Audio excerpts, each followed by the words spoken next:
Hello and welcome to the Grand Prix World Series. My name is Topher Smith and today we head to the only African race of the season, and that is here in Marrakesh. We had a really attritional event of it last season. Will we see more of the same here today, or will it be a bit more of a straightforward affair?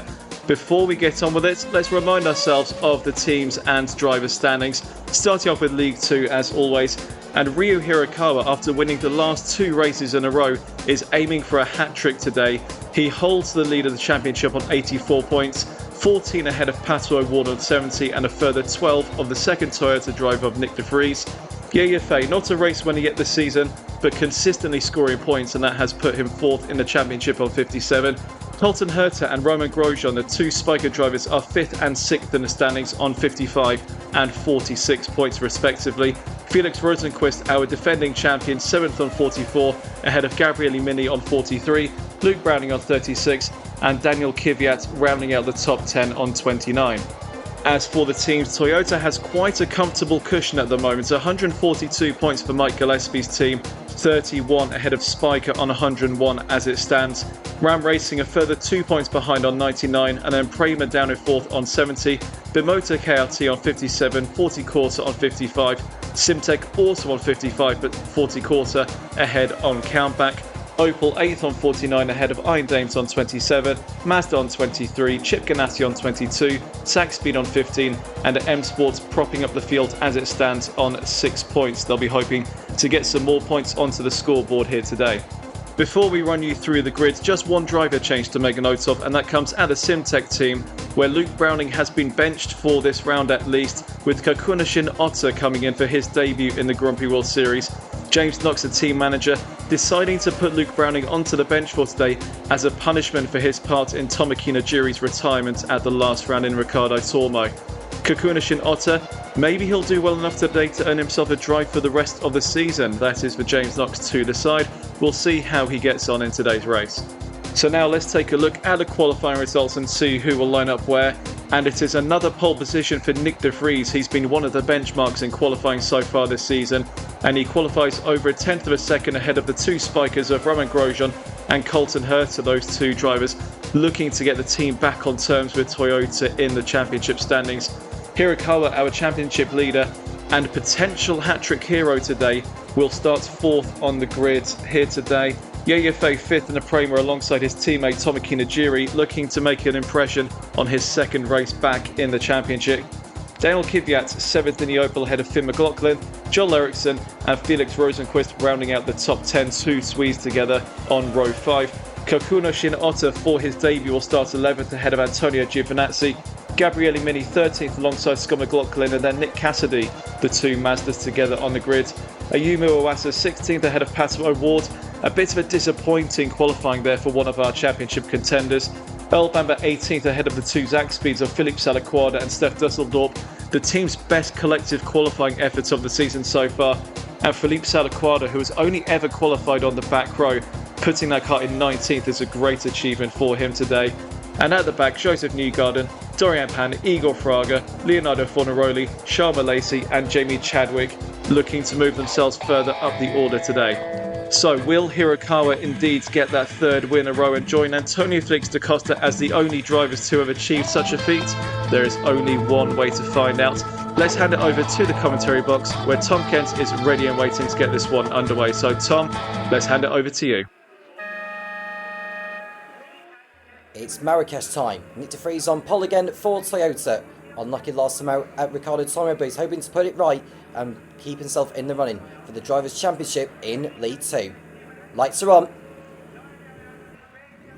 Lights off, it's go, and it's a good start from de Vries. Watch out for Grosjean and from Hirakawa, who's leaping up from 4th position and possibly into the race lead. Hirakawa on the inside of Grosjean into the first chicane, and it's the championship lead who is in front. Hirakawa gets the jump from the second row straight into the lead ahead of Grosjean, and Yifi has also leapt up into 3rd place. De Vries down to 4th position. Not a great start at all by him. But we're looking at Grosjean, who's coming out of the slipstream and going back through ahead of Hirakawa. So the lead changes again in a space of a few corners. A terrific start to the League 2 Marrakesh Grand Prix. Grosjean leads the way for Spike, and it's the two Toyotas of Ryu Hirakawa and Nyck de Vries in 2nd and 3rd. Yiffy in 4th place for Promo. Then it's Colton Herter for Spiker in 5th. Then it's Tom McKinnon having a better start in this one compared to last time out, is in 6th place. Then it's Joel Eriksson, Danny Kvyat, Felix Rosenquist, and Theo McLaughlin inside the top 10.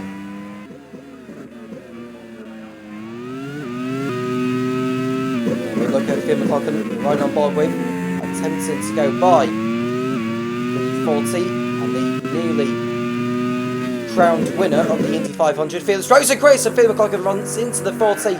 No damage done to either car. That could have been a premature exit for either of them there. They keep going as they are. That one done, and it's the Frenchman Romain Grosjean leading the way. Spiker needs an upturn in fortune at the moment. Coming into this, 41 points off the championship lead of Toyota. Now Bamber is having to come in for some form of repair job for Chip Ganassi, so he's got a lot of work to do. Salvage anything from this race, but we saw what happened last season in both of the races where it proved to be a race of attrition, most particularly the League One race. And there we look at Yiffy in the Premier, running in a strong 3rd place. He's scored points in every race so far this season. He's finished in the top 10 on all of them. He's hoping to keep that run going here.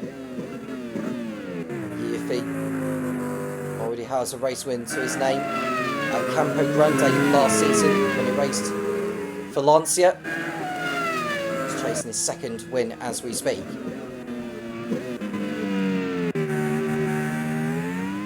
Grosjean building up a lead of 1.2 seconds. As the race is second down, we can run down on the setups for the teams. And Dorian Pan is coming into the pits for Irondale, so she's got herself more work to do than the side. So the ones going for the maximum top speed setup, they are 40 Sax Speed, Mazda, Chip Ganassi, Prema, Simtek, Opel, Bimota and Spiker. Those going for the mid-top speed setup are Iron Dames, Toyota and Ram, and the only team going for the mid-downforce setup are M Sport. There's a battle going on between Giovinazzi and McLaughlin, and Giovinazzi has managed to get both 40s into the points now. Valencia was a very strong race for Dave Gollard's team. Cars coming home in 4th and 5th places respectively. Best haul of points for 40 in a long time. Right on board with Gabriele Mini. He's not had a lot of luck on his side since the team's win on debut at Road America. No points in 3 races at the moment for Mini, sitting 8th in the driver's standings. At Ryo Hirakawa, the only repeat winner so far this season in the Grand Prix Series, hoping to become only the 2nd driver in Grand Prix Series history to win 3 races on the bounce. Antonio Vinicius to achieve that feat in Season 3 when he raced for Minardi as a lock-up from the M Sport of Charles Malaysi. In 24th position behind the Ram of Igor Fraga. Ram had their work cut out after a disappointing qualifying session, but let's see how they get on. Anyhow, no retirement so far. Reached the end of lap 4, and there we look at Phil McLaughlin on the inside, or attempting to go by Antonio Giovinazzi. It didn't come off in the end. A lock up from Joseph Newgarden further back for Chip Ganassi at the final turn. His car pointing in the right direction.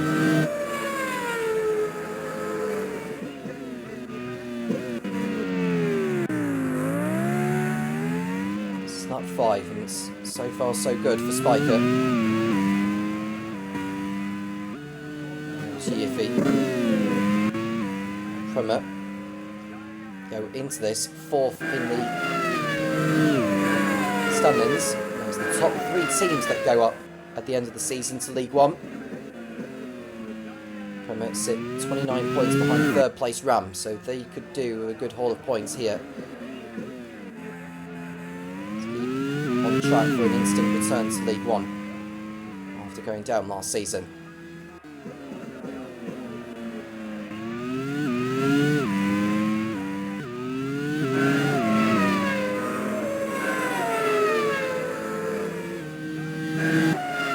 Part 5 is done. As Grosjean has built up a 2.2 second lead over Rio Hirakawa. Look at Tom Cairns, who's already been passed by the Opel of Joel Eriksson. Now he's got the other Opel of Danny Kvyat looming in behind.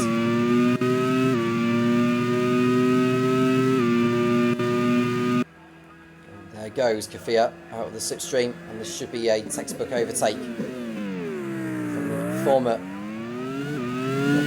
also an AlphaTauri driver. Competes in sports cars these days.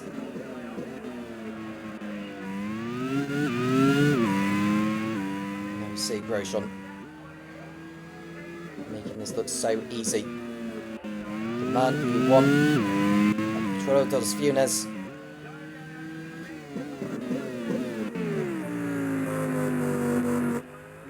He's hoping to make it 2 wins this season. Now, he did pick up 2 wins in season 2, albeit with different teams in different divisions. He won out for Pacific in Sepang, and he won the League One Laguna Seca Grand Prix for Mano, but that victory came retrospectively after Antonio Felix Costa was given a 30-second time penalty, and so his race win was taken away, and Grosjean inherited the win as a consequence.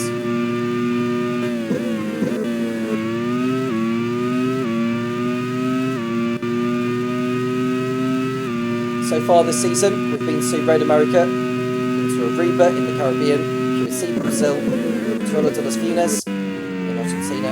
We also went to Sebring for the Grand Prix of the Americas.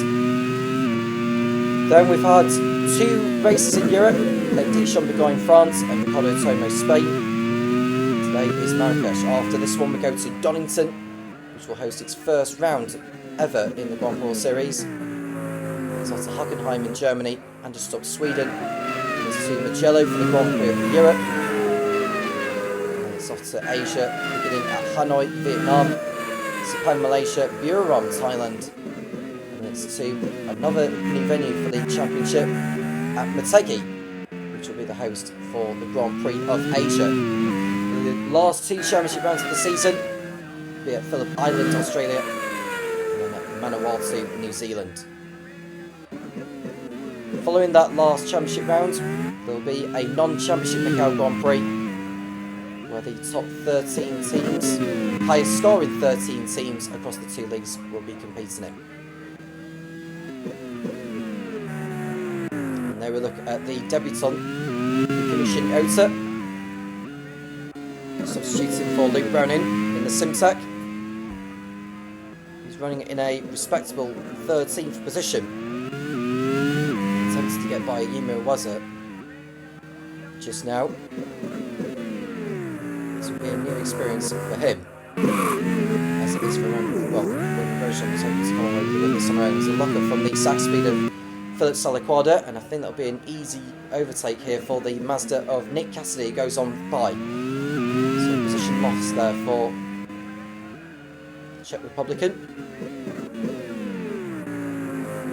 Still no retirement so far. We're on lap number 9 of the race. So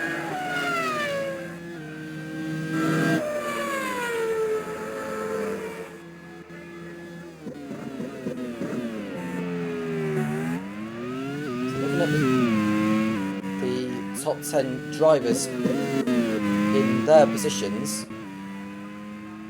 Grosjean is up 1, Hirakawa is up 2, Yiffy is up 2, Hertz is down 1, De Vries is down 4,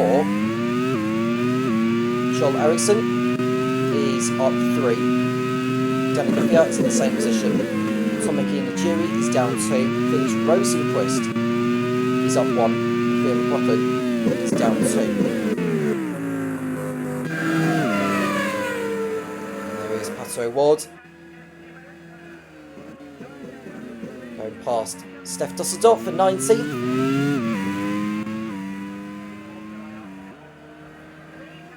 Ram have been on a run of form at the moment in recent races. It's just whether they'll be keeping it going. And Pato Ward is on a run of 3 podium finishes in a row. It's going to take some doing to keep that run going. Not to mention, there will be differing strategies between the field. Some will be doing the 2-stop, others will be doing the 1. There's also another driver on a run of 3 podiums on the bounce.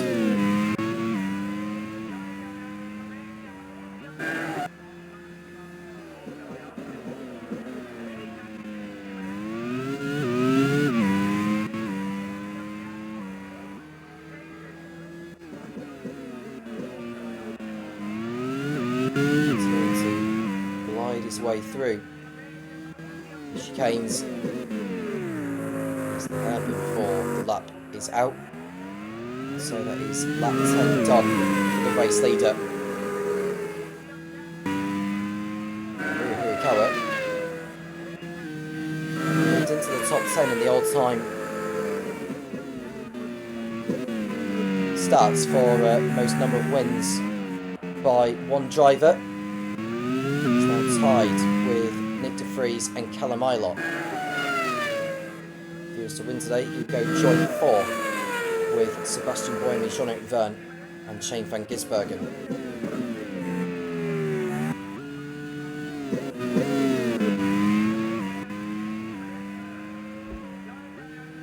Now, Spiker and Toyota are both a long way off from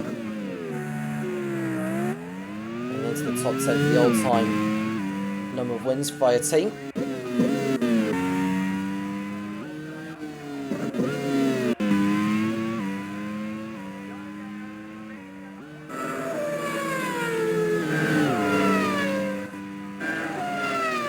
Of driver poles, Nick de Vries took his 10th career pole, second in the all-time stats now, behind Scott Dixon. It's the win that he so needs to keep himself in the running for the title. Still yet to reach the halfway point in the season, so there's still time. And not to mention as well, after Donington, there will be the mid-season driver test, where each of the teams is test and reserve drivers will get a go in the car around Donington, which could give managers food for thought as to who to field for the coming races for purposes of pushing for promotion or just basically to help improve the team's form a little in preparation for next season.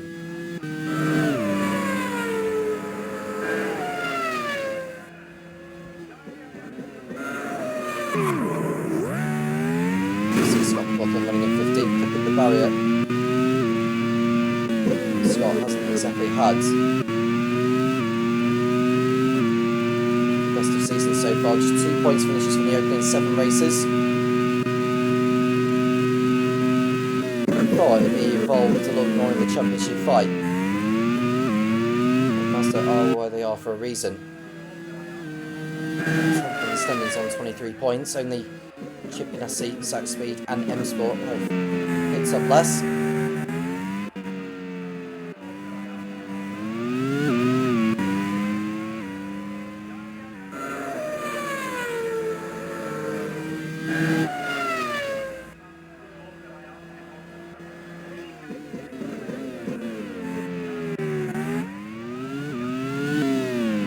About a quarter of the way through this, in Grosjean is in command of the race so far. As we know in the Grand Prix Series, that can change in an instant.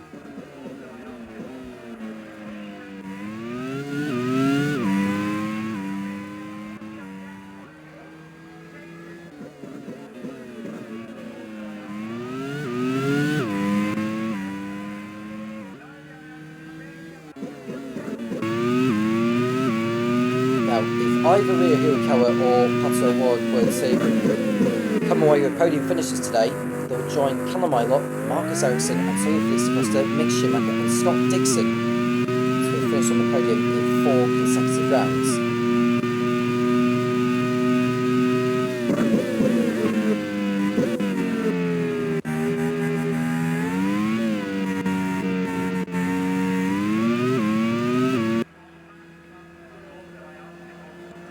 Grosjean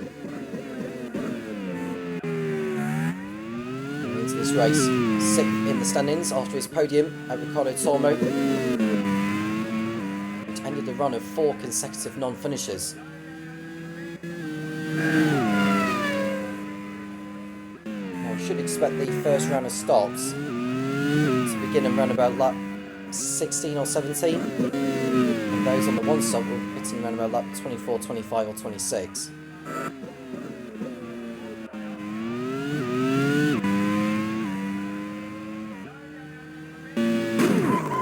And out goes Danny Kvyat. That is the first retirement of the race, and he's been hit from behind by Tomoki Nijiri by the looks of things.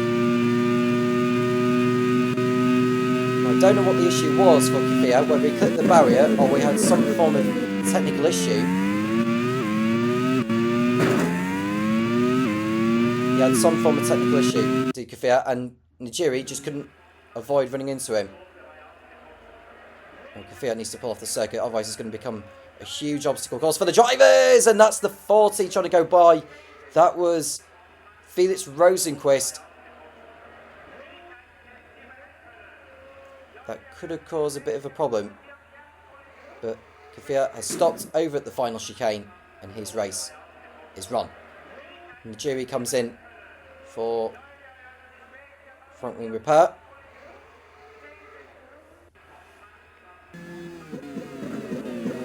So Kvyat goes no further. Not good news for Topher Smith's team. No further action is going to be taken on that incident involving Kvyat and Nijiri.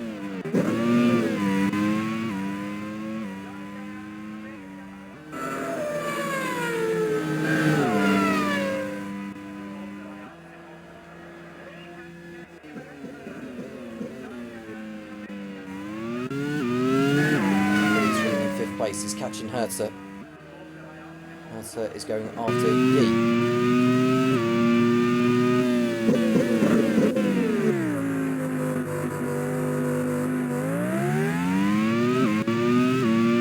Ryan Grosjean has completed his 15th lap.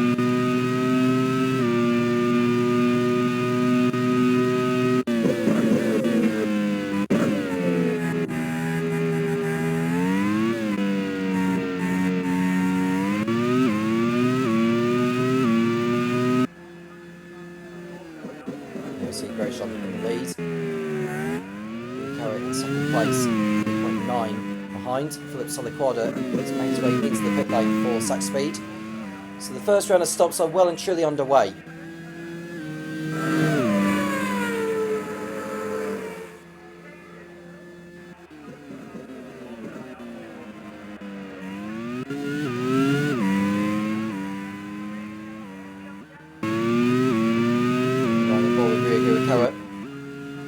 Extend his championship lead by the end of this one. And El Bamba comes in for the second time. This is his first scheduled stop of the race. How long will it be before we start seeing the leaders come in?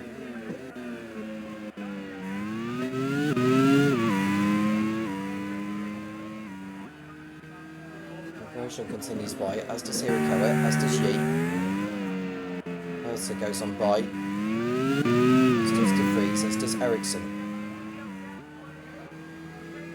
As we look at Kikunishin Ota. Into the pits comes Gabriele Mini for a promoter. Cassidy in as well.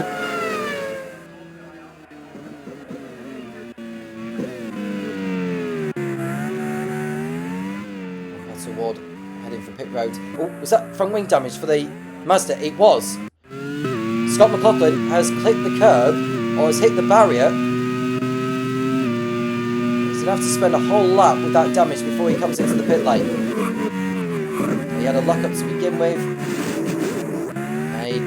He actually caught the outside bump close to the barrier. It is a street course after all, is this? But that has hurt Scott McLaughlin's race completely.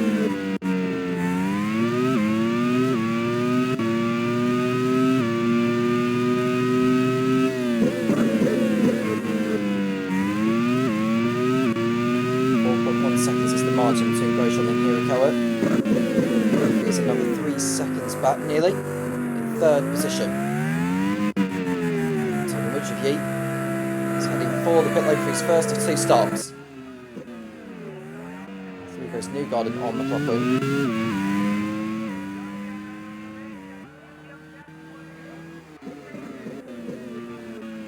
And also into the pit lane is Colton Herter for Spiker, so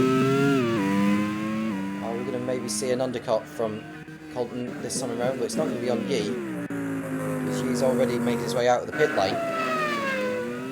But it's important for Hertz that he comes out not in too much traffic, and I think he's going to come out in traffic, unfortunately. There is Colton, so he's now behind Joseph Newgarden, but just ahead of Steph Dusseldorp. Fallen Rona coming in for M Sport, and that is De Vries being passed by Ericsson there. And that's a little bit too easy compared to what we should be seeing. I think De Vries is in trouble. If he's in trouble, he'll have to get that back to the pit lane ASAP.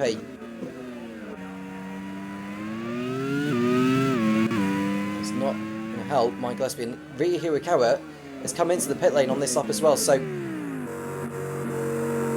Nick De Vries is going to have to hope that Hirakawa is out of his pit box before he arrives. And De Vries does come in with an electrical issue.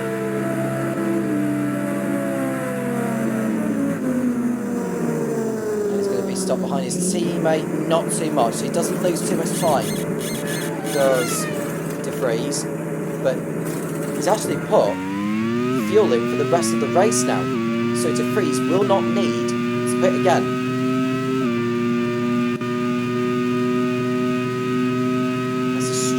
Decision there. We expected him to go 35 laps on that amount of fuel. I wonder if Hirakawa is doing the same. Igor Farga and Sharma Lacey both in the pit lane.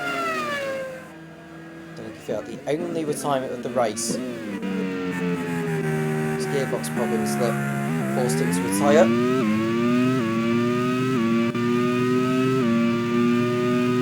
Now it's Roman Grosjean's turn to head for the pit lane,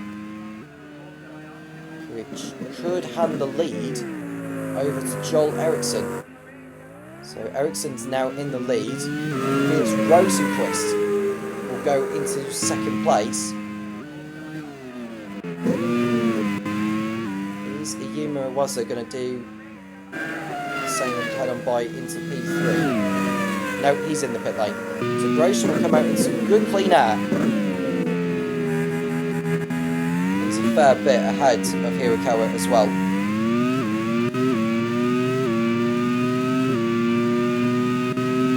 So Spiker reacting very well to Toyota that time around.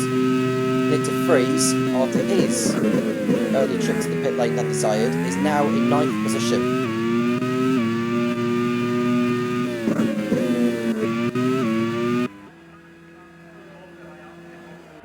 Rosenqvist aiming to go further. I'd probably say now that he's aiming to do the one stop.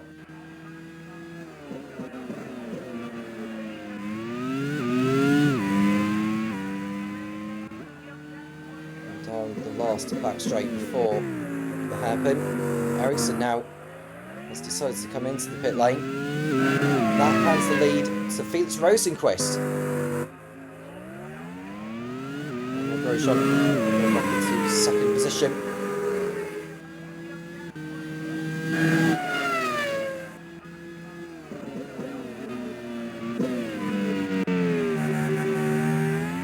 I'm not saying that 40 are in the run-in to win this one. You've got to remember last season Nick Tandy did the one stop for Cooper Kiro. He was able to hold off Brendan Hartley to the end, who was on the 2-stop. But what won Tandy the race was the extra straight line speed.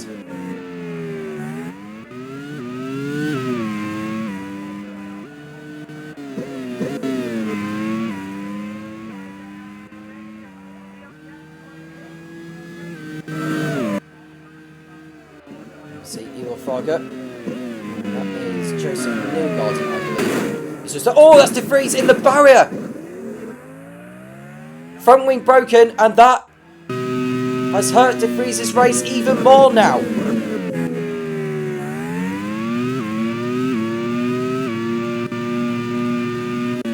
He's locked up into turn 7. That's a hard hit into the barrier. He's very lucky that not one of those wheels had separated from the car.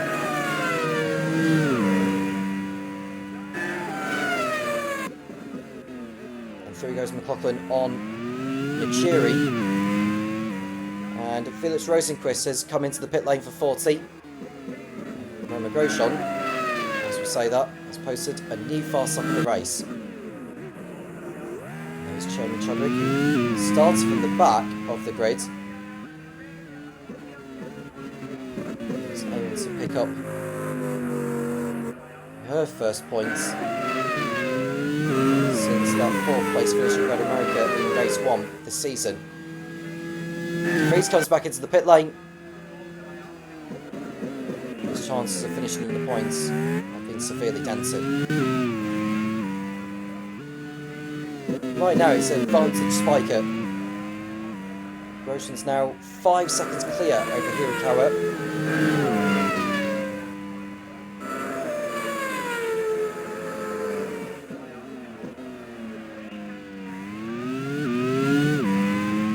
Ericsson 5th, it's Finn McLaughlin up into 6th position. Machiri 7th, Rosenquist is in 8th place after his pit stop. His teammate Antonio Giovinazzi is 9th and Jamie Chadwick has moved up into the points in 10th. 29 laps to go for the race leader and another new fast lap of the race from Grosjean. He is flying out there. It's almost like he owns the circuit here in Marrakesh.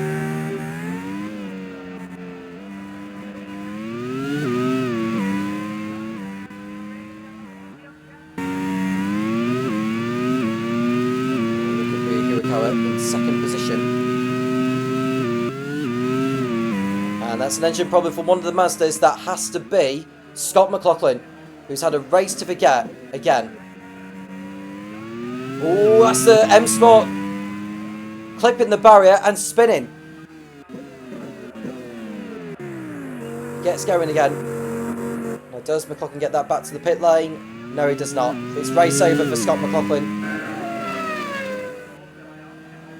That's the 2nd retirement of the race.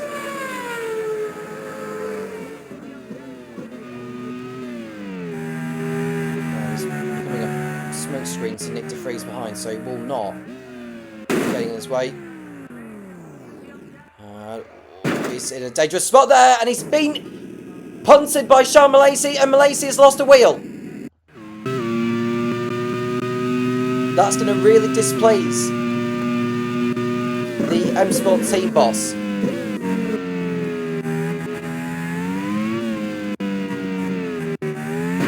Lorenzo Churio, I imagine he's going to have something to say on that. Malaysia retires as well as McLaughlin. We'll have to see what the stewards say on that one. Malaysia's parked up in a dangerous spot there, and the leader's just gone through. Does Hirakawa go on by? I think Hirakawa's got through. McLaughlin retires, but I don't think that will be the last of it from him as far as what he's just managed to cause there.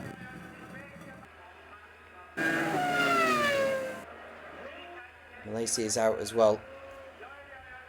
Both cars over the barrier and out of the way. And the verdict from the stewards is no further action is going to be taken, which is interesting. That is subject to appeal, of course, so team manager Lorenzo Churi does have the right to appeal it if he wants to.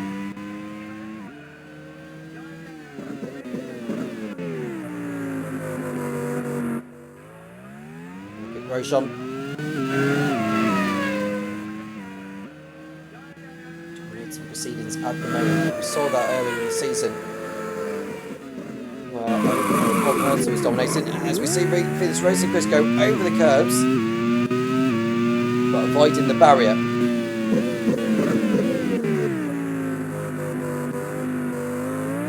Sweet, the reigning Grand Prix Series champion. So, continuous form at the moment as Najiri makes his way into the pit lane from Prummer.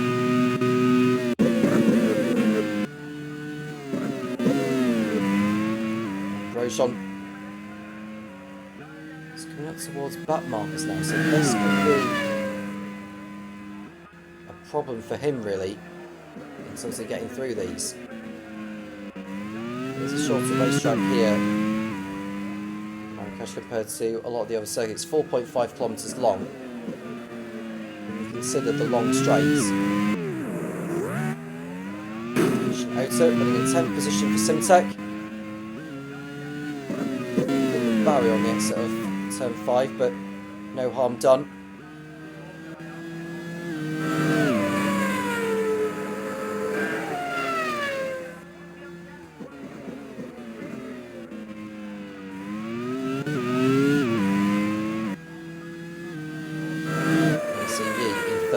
Hertz at 4th, and it's Ericsson, McLaughlin, Rosenquist, Giovinazzi, Mini and Ota. Newcastle just outside the points from Master in P11. Pator Ward has made his way up into 13th place. So he's beginning to make a move now as well.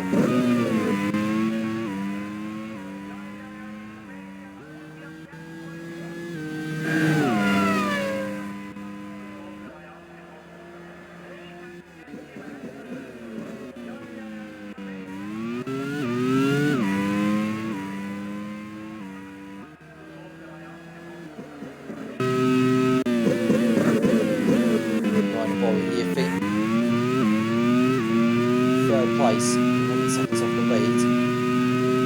Also 4th is Ericsson 5th.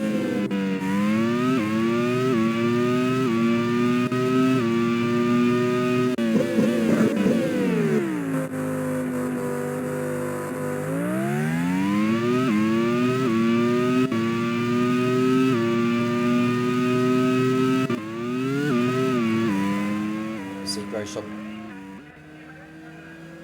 in the lead now. So nearly every lap of this one.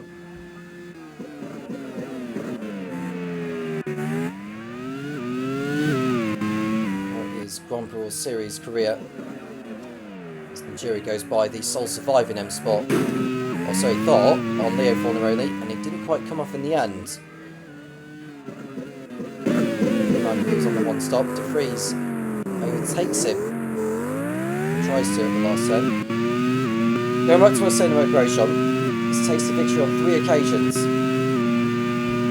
One of which came coming earlier this season. Petruccio does Funes. Not Petruccio does Funes, sorry. The other one was Aruba, Caribbean. As we see Ericsson now being passed by Thea McLaughlin, and I don't think that is without issues for the only Opel left in the race.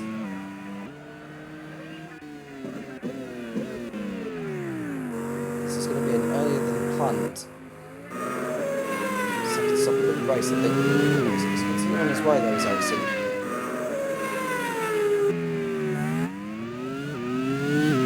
Grosjean, just to correct myself from earlier, he won at Aruba, Hertz won at Petrola Dennis Funes, and that was after Grosjean was dominating that race before retiring.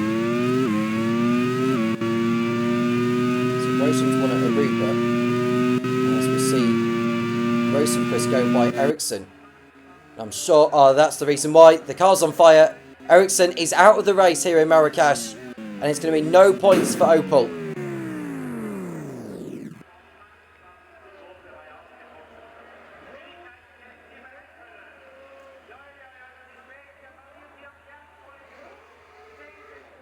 It's back to the drawing board for the German team, for Topher Smith.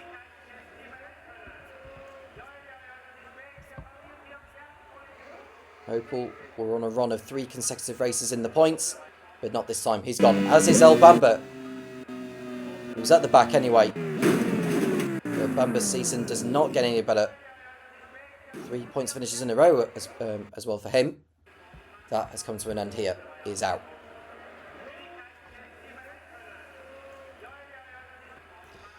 So that brings the number of retirements to 5 in this one now.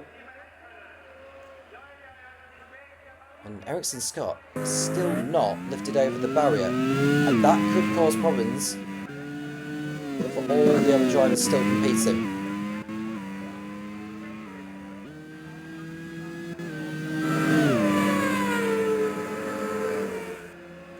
Grosjean is closing in on the back marker. I believe that is Dorian Pan. Now, remember, Dorian Pan came in with issues at the end of lap 2. She's still in this one.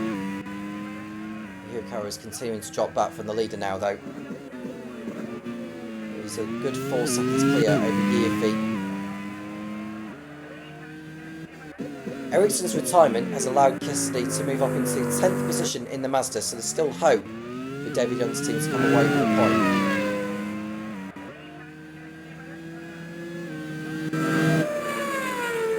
22 laps to go.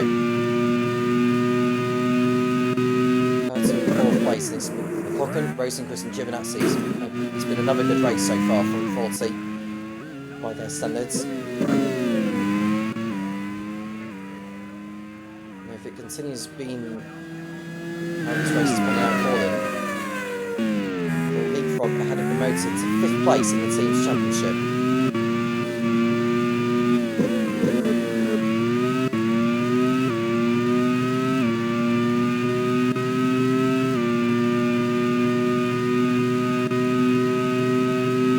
Having said that, they will be in 5th place, which is going to say Simtek have got their cars up there as well, but they won't be scoring as many points as 40, and 40 came as well as high with Simtek. So both 40 and Simtek will leapfrog the motor as it stands.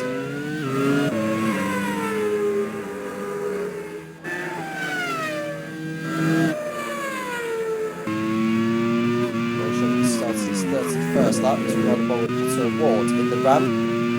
He was chasing after Philip Salaquada.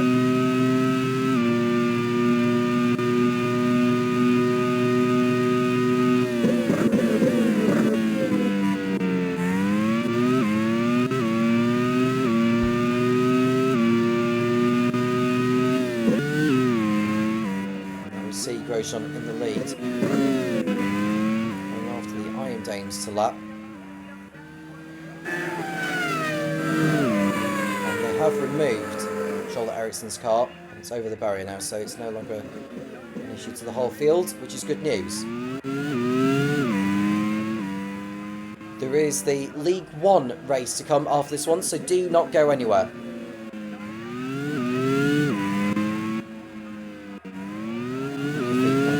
Place continuing his consistent start to the season. 7 points finishes from 7.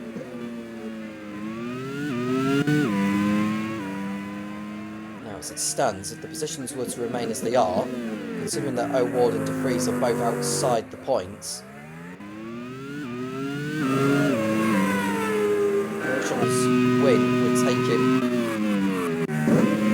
into 3rd place.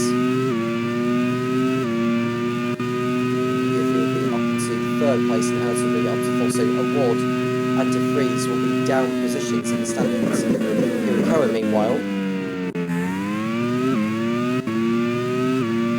to extend his margin. As it stands, it's going to be 30 points over the rest of the field, which is a very healthy lead at this stage.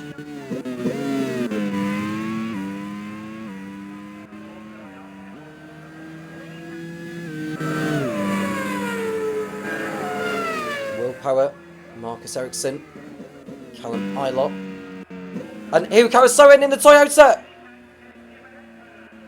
The championship leader is out of the race here in Marrakesh.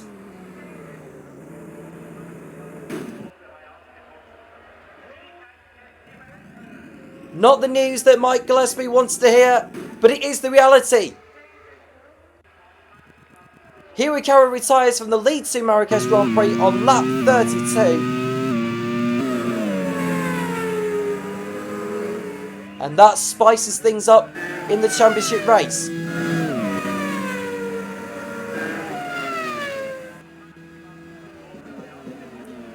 Grosjean now has an unassailable lead over Yuffie in second place. Hertz moves up to third, and this is great news for Spiker. As it stands, they'll just be 1 point off the lead, because Toyota do have that point for pole position earlier from De Vries. But Hirakawa is not going to be scoring any points today.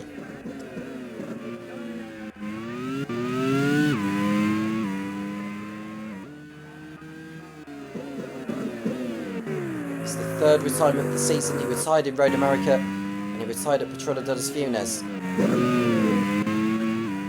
His run of 3 consecutive races on the podium are over. He won't be getting a hat-trick of wins either.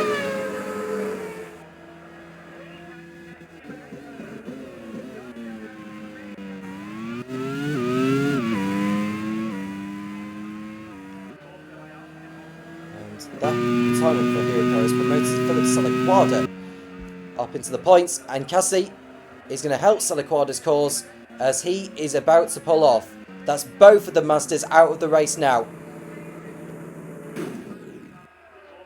Giovinazzi comes in for his final stop for 40, but it's the end of the road for the Kiwi of Cassidy.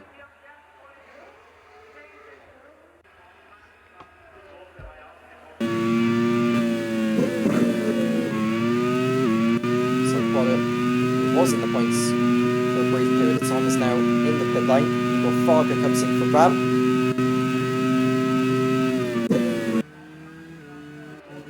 And there's Giovinazzi. He's going to be passed here by Tom Cairns. De Vries is on the tail.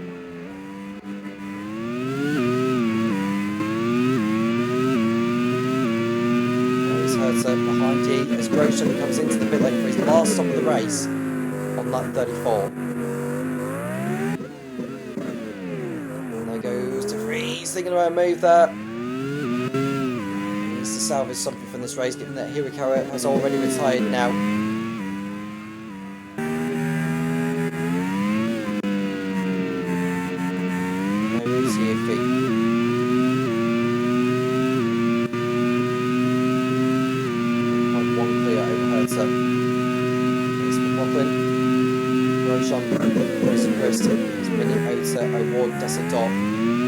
And Joseph Newgarden.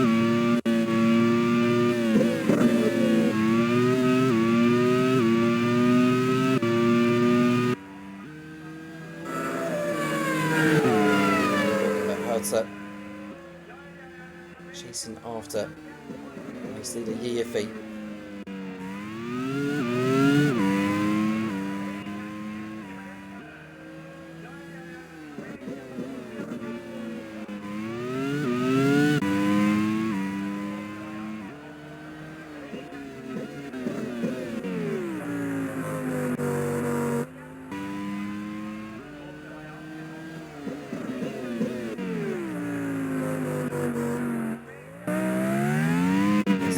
Comes Ian McLaughlin, pretty much running the field to the brim. Since taking away with another podium they could do with it today, they're going to be in the running for promotion.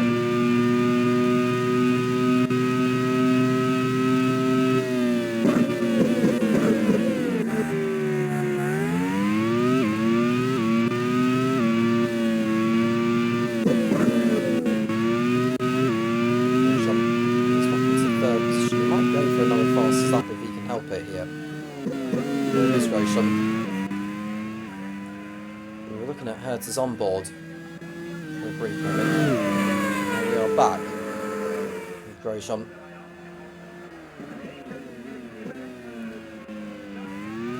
There's no question the leader's going to catch it to the back marker, so Yi and Hertz need to think about when they're going to pit in for their last stops.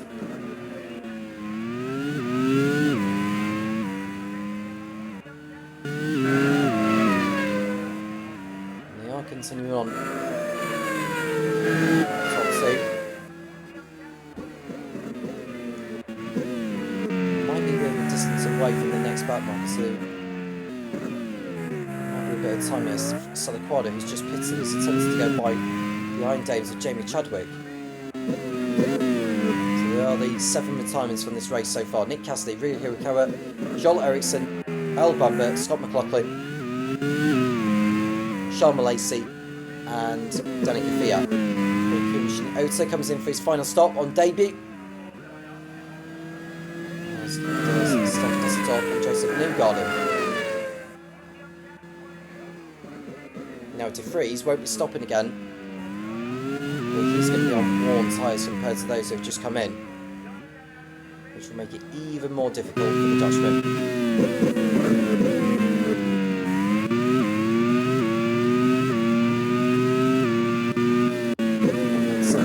Yeah, it's Dorian Pan comes in for Iron Dames, and Colton Herter comes in from 2nd place. Should rejoin ahead of Thea McLaughlin. He remains out there, so this is a chance for Herter to try and complete an undercut on the Chinese driver.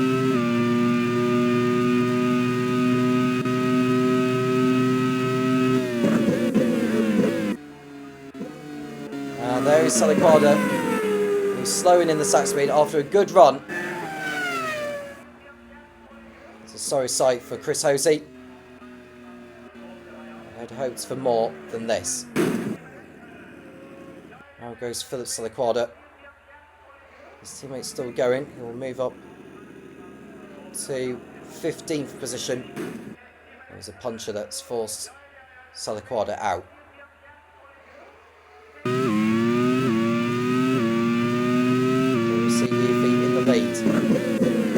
See a back marker ahead, so could this be the lap for him to make his way into the pit lane? The answer is yes. I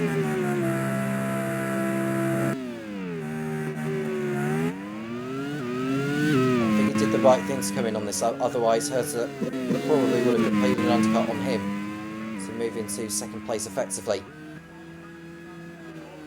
So Grosjean is back into the lead, and deservedly so. Mechanical trouble can stop him from taking victory here. Now Felix Rosenquist, who's on the 1 stop, has moved into 2nd place. It's going to be very tough for the Swede to hold on ahead of Yi and Herter.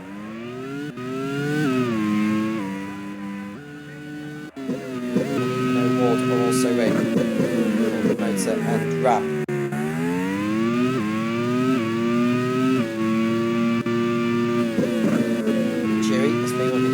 Place, but he'll be on more worn tyres compared to a lot of those around him. And there it goes, Kikunishin Ota, that is on Gabriel Mini, and Giovinazzi has scraped the barrier.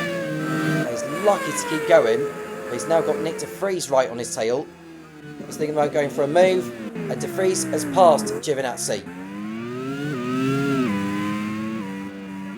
An important move for De Vries' race.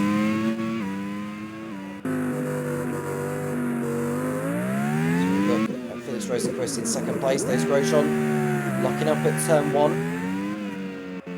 No harm done.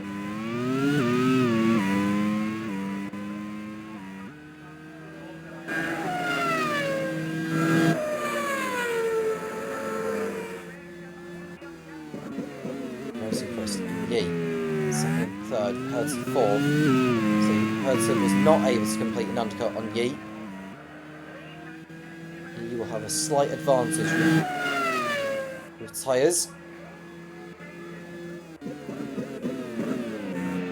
There's still a chance for Spiker to come away with a double podium here.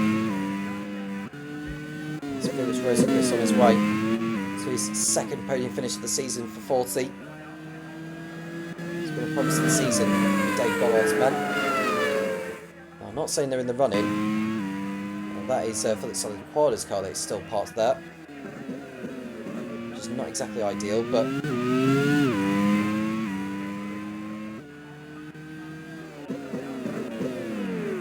He's going to stay in the run for the foreseeable future. There's not too long left in this race now. As O'Ward goes by Jamie Chadwick for P11. Now O'Ward will not continue that run of podium finishes. He'll do well to get up into the points. He's got another 12 seconds to make up on Gabriel Mini in 10th.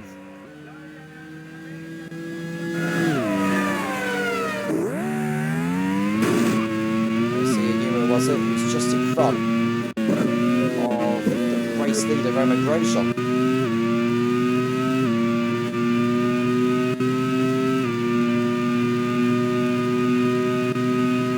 And that's a slow M Sport of Leo Fornarelli, and his engine's expired. Now, does he get out of the way here? He does just about. That's both of Lorenzo Chiri's cars out of the race. No points again for M Sport. It's been a troublesome season so far, in all honesty, for the team. It's Donington next for the team's home race. Let's see if they can actually turn up and actually have a car that can compete for points. 10 laps remaining. Grosjean is 12 seconds clear over second place Felix Rosenquist. Yiffy is another 3 seconds back. Potentially got a three-way fight for second place.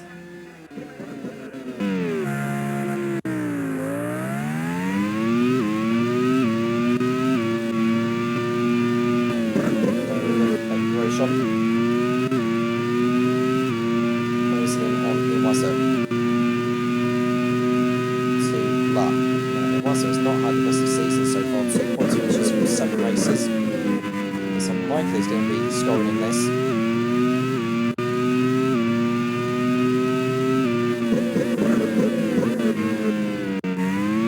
Nick de Vries is less than 9/10 off Tommy Vinaguri. They're back in 6th place.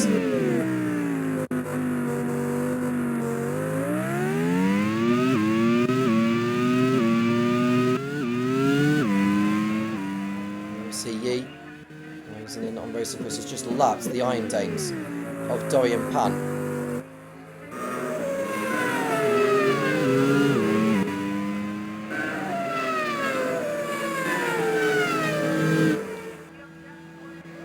As it stands in the championship with Hirakawa not scoring today, Grosjean will be moving up into second position. Hertha on course for 12 points. 67 Yiffy on course for the 3rd place. Will also move on to 72. Grosjean will be ahead on countback, so he will be in 2nd place on to Award, and Nick de Vries will tumble down the order. Grosjean does find a lap. Yumo was it? That might well be the last back marker before this race is done.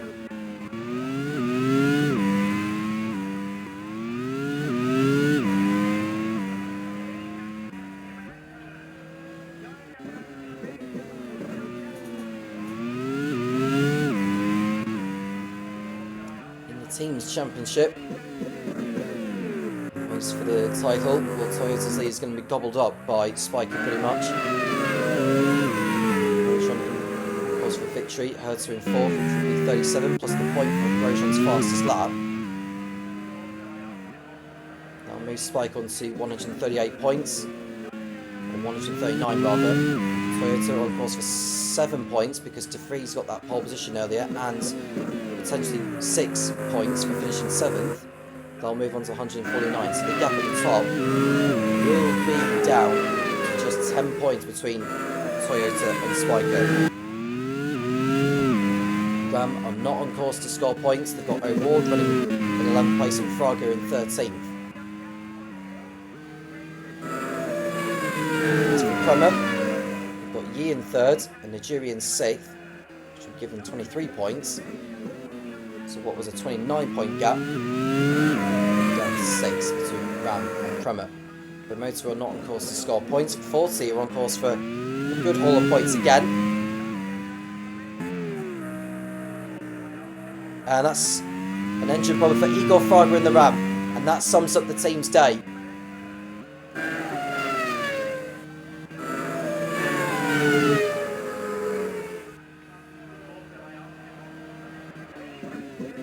promotes Steph Dussetup, Joseph Newgarden, Ewan Wazza and Dorian Pan up positions. It's the end of the day's work for Fraga. That's another non-finish for the Brazilian. That's 5 retirements in a row now.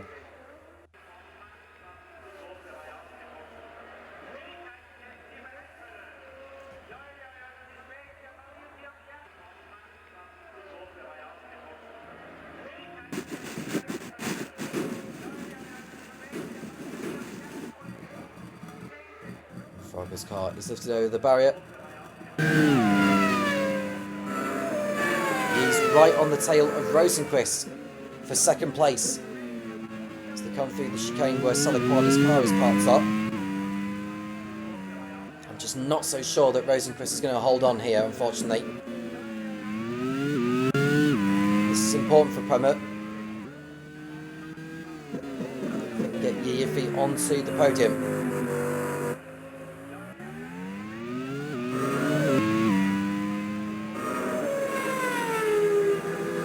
Is just about holding on. Comparing the setups between those two respective teams, Prema have gone for the maximum top speed setup, as do 40. I think Yuffie's going to pull out the slipstream and have a go here. He is having a go now. On the inside goes Yuffie on Felix Rosenquist, and second place goes to the Chinese driver. A brilliant pass for position, and Prema are on course for a good haul of points again.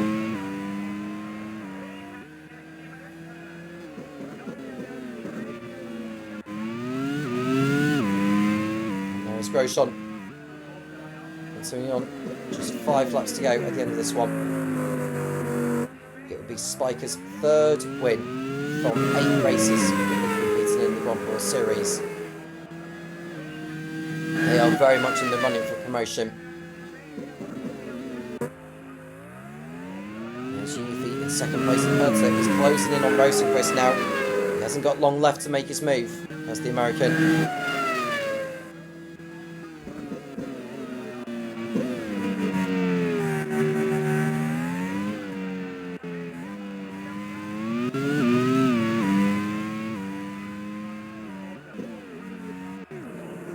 Ward, backing up, chicane.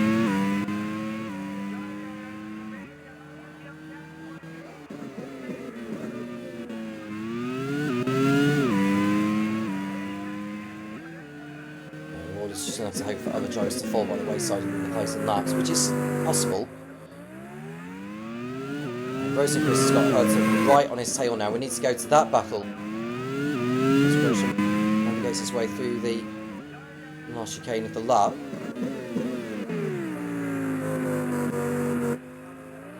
And it's a pit stop for Steph Dussetup and for Zaxby, so not good news for Chris Hayes' team, but at least he's still in the race. Right, well, with Shinoda has driven a beautiful race so far today. He's running in 9th for Simsek. Tartarud and Antonio Giovinazzi in their battle over 8th.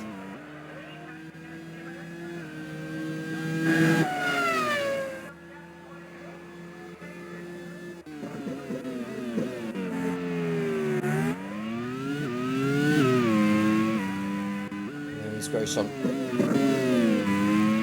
on his way to victory. This will be the 4th of his career and the 2nd for Spiker. Herta sending it on Rosenquist over at turn number 4, and that is a job done for Colton Herta to move up into 3rd place. Rosenquist just didn't have the pace, unfortunately, in the closing stages.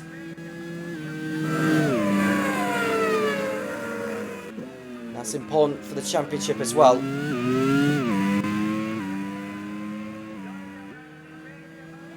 Because Spiker, we'll come back to that in a moment. Dorian Pan is about to pull out the race in the Iron Dames.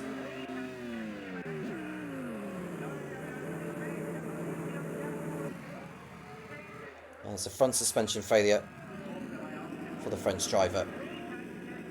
And that allowed Steph Dussetup to move back up a place at least.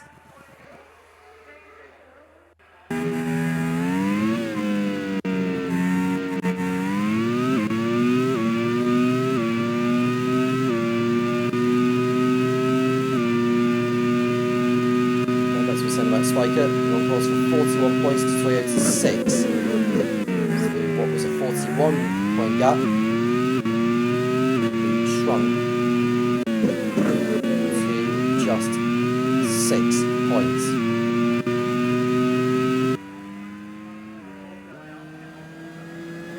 Prema, 2nd and 6th coming in the way for them. They'll now just be 3 points off 3rd place Ram.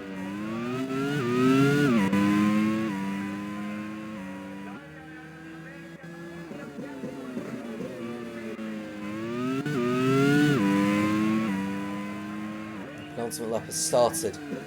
Romeo Grosjean. Not long to go now. And Yuffie is close.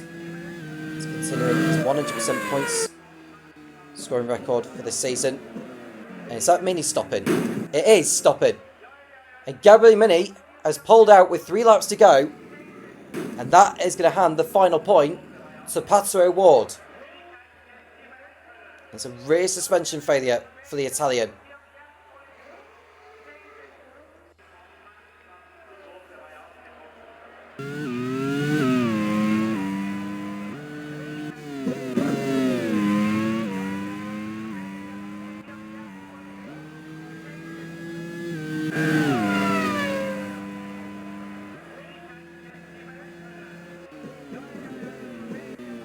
Yee in 2nd place, which will be a cracking result for Alex Johnston's team.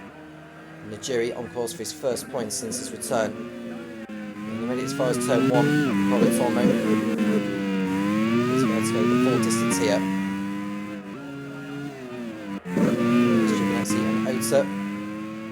They're both closing in on Nick de Vries. They won't have enough time to do anything about him. Romain Grosjean is on his final lap of the race, and what a dominant drive. One of the most well-deserved victories of the season so far. As Ota thinks about a move on Giovinazzi. Just cut away to Grosjean, has just put a lap on Jamie Chadwick.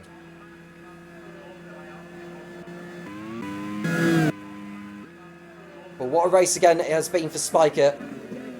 It was a much needed response after the disappointment at Ricardo Tormo. Romain Grosjean has managed to help Ben Hackerson's team get back on the right track here in Morocco. It's been another brilliant race here. And Grosjean is about to come away with the race winning champagne. Romain Grosjean wins the lead to Marrakesh Grand Prix in dominant fashion. It's going to be a 1st and a 3rd for Ben Hackerson's team. Yuffie is going to be in 2nd place for Prema, and Colton Herta makes it to the podium, ending a run of 3 consecutive non-finishes. Felix Rosenquist bags another 4th place finish for 40. Another great effort from him. Finn McLaughlin makes it to 5th place. We look at Tom McKinnon-Jury, who has managed to hold off Nick de Vries to the end. So it's a good haul of points for Prema.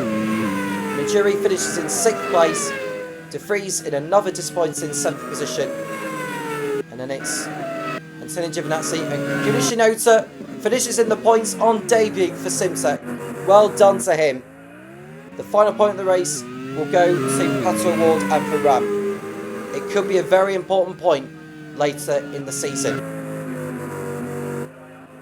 And the last driver on the lead lap will be Joseph Newgarden in 11th place. No points again for Kieran McGill or for Chip Ganassi. It's a win for Romain Grosjean and for Spiker. They are victorious once again. Yuffie 2nd with Colton Herta in 3rd place. Felix Rosenquist in 4th for 40. That's another great effort from him. Finn McLaughlin, another great drive to 5th place. Tom McKinnon-Jury 6th, his 1st point since return. That's Nick de Vries 7th. Antonio Giovinazzi 8th. Gukunishin Ota in 9th. And the final point going to Ram and to Pato O'Ward. Joseph Newgarden was 11th, followed by Jamie Chadwick, Lindsay Yuma Wazza and Steph Dusseldorp, who made it to 14th position. Gabriel Mini and Dorian Punt retired in the closing laps, but they are classified as finishers. The drivers that did not finish, they are Igor Fraga, Leo Fornaroli, Philip Salaquada, Nick Cassidy, Ryo Hirakawa, who we lost from second place. That's a big headline story from today's event. Joel Eriksson, El Bamba, Scott McLaughlin, Sean Malasey, and Danny Kafia were those that did not finish. Nick de Vries took the point for pole position, and the fast lap point going to Romain Grosjean.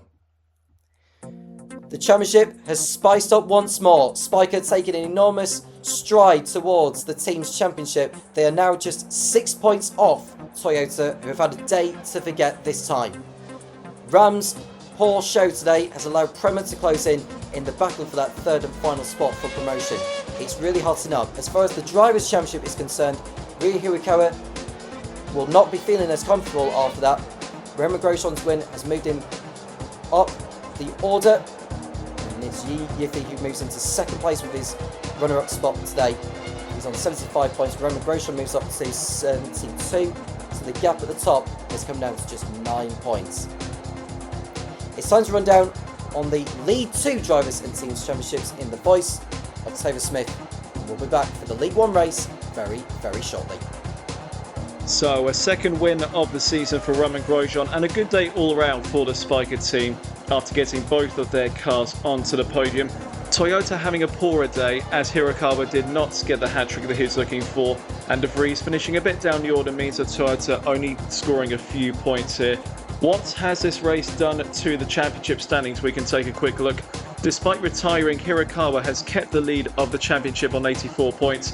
Yefe is second on 75, while today's race winner Romain Grosjean up to third on 72 points. Pato O'Ward down to fourth on 71 ahead of Colton Herta on 70. Nick de Vries sixth on 65 ahead of Felix Rosenquist on 56. Gabriel Mini on 43, Luke Browning on 36, and Daniel Kvyat rounding out the top 10 on 29. And in the teams, it has closed right up after that result. Toyota still leads the way on 149 points, but now only 7 ahead of Spiker on 142. Those two make a bit of a breakaway from the rest of the field at the moment, but still plenty of races left to decide this championship. Ram Racing on around 100 in third place ahead of Prema on 96, 40 Corsa on 71, Simtech on 67, Bimota KRT on 57, Opel on 49, Iron Dames on 27 and Mazda on 23, and then still in the bottom 3 positions, Chip Ganassi on 22, Taxspeed on 15 and M Sport on 6. So now with League 2 done, let's move on to League 1 and remind ourselves of what the championship standings look like. Kamui Kobayashi leads the way on 73 points, 12 ahead of defending champion Shane van Gisbergen and a further 3 ahead of Hanshin Guven on 58. Yuki Tsunoda, a rookie race winner this season, 4th on 57 ahead of Scott Dixon, the 2-time champion on 52 points. Raffaele Marcello 6th on 48 ahead of Jamie Whincup on 44, Alex Palou on 41, Nick Tandy on 34 and Marcus Ericsson propping up the top 10 on 30 points. And in the teams, Fomitel on 102, only 4 ahead of Minardi at the moment on 98, Ducati on 95 and Lancia on 72. The top 4 positions occupied by Italian teams for the time being. Force India on 71 ahead of Arrows on 70, HRT are on 67 ahead of Cooper Kiro on 50, Prost on 41, Onyx Grand Prix on 36, and then in the relegation zone, VAR on 12, Jaguar on 4 and Carlin on 3. Those 3 teams really needing to get some points on the board here if they are to climb out of that relegation zone and avoid the drop into League 2 for next season. We have no driver changes for League 1, so let's get straight to the qualifying results, where Felipe Nasr in his second race back with the Fomitel team has put it onto pole position with the top 3 covered by less than a tenth of a second. Nasr, Hanshin Guven and Carl Kirkwood for 3 different teams are in the top 3. It was very close in qualifying. Alex Palou 4th in the second HRT ahead of Yuki Tsunoda, and then the 2 Minardis of Kamui Kobayashi and Will Power.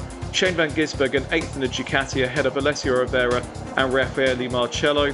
11th goes to Oliver Rowland ahead of Nick Tandy. Jimmy Whincup 13th in the second Cooper Kiro ahead of Scott Dixon. Then Robin Freins ahead of Philip Hansen and Kevin Estra. The 2 Onyxes qualifying together, but Estra will take a 5-place grid drop for today's race. Mitch Evans 18th in a Jaguar ahead of Brendan Hartley and Sebastian Buemi. And then at the back, John Eric Verne, Stoffel Van Dorn, Kevin Magnussen, Maximilian Gunter, Antonio Felix da Costa and Teo Porcher propping up the field as the only driver to qualify outside of a second of the pole time. Very close in qualifying for today's League One Marrakesh Grand Prix. So a first pole position for Felipe Nasr. Can he convert that into a maiden race victory? There's only one way to find out. Let's head straight back upstairs to Tom Cairns in the commentary box, who's eagerly waiting to get this race underway. So Tom, back to you. Felipe Nasr on pole for the first time in his career. Ayunchungunvan on the front row as well. This is going to be a very, very interesting battle down to turn 1 here in Marrakesh. Lights are on. Lights off, it's go! It's a good start from Nasr from pole position. What about Guven? How is he getting on? Just about okay as well. He might have a lunge into turn 1 if he can help it. On the inside goes Guven on Nasr, and Guven is into the lead for Lancia. So it's the Turkish driver in front ahead of the Brazilian. And we're looking at the two Minardis of Kobayashi. Well, say Kobayashi's in 3rd place. Power is further down the order in 8th position. Palo is still in 4th position. Kirkwood has had an absolutely terrible start, down from 3rd to 5th. See the drivers still jostling for position all the way to turn 4. Just hope they can all get through safe and sound around this course. It is a street circuit after all. The race order is that Guven's leading. It's Nasr in 2nd place. Kobayashi is up 3 places into the 3rd spot. It's Alex Blow 4th as Vern locks up at turn number 7 and 8. And he's lost time. Oh, the rear wing's gone on the Prost. So it's no wonder he had lost a bundle of time. Not a good start to the race, unfortunately, for the Prost team. Now, Vern just needs to be very careful because he's got traffic going through. I think that's a BAR with front wing damage as well. Now, no action's going to be taken. That might be the BAR running into the Prost. And there's a move from Yuki Tsunoda on Alessio Rivera. Tsunoda moves up in place. Ayunchun Guven with a fast lap. At the end of it, that's because the first lap has been completed, so the fast lap will come down in due course. Turns 2 and 3. And Jean-Luc Verne will be into the pit lane at the end of this lap, as is Sebastian Buemi. So it must have been Buemi that ran into Verne. Hence why he had the damage. We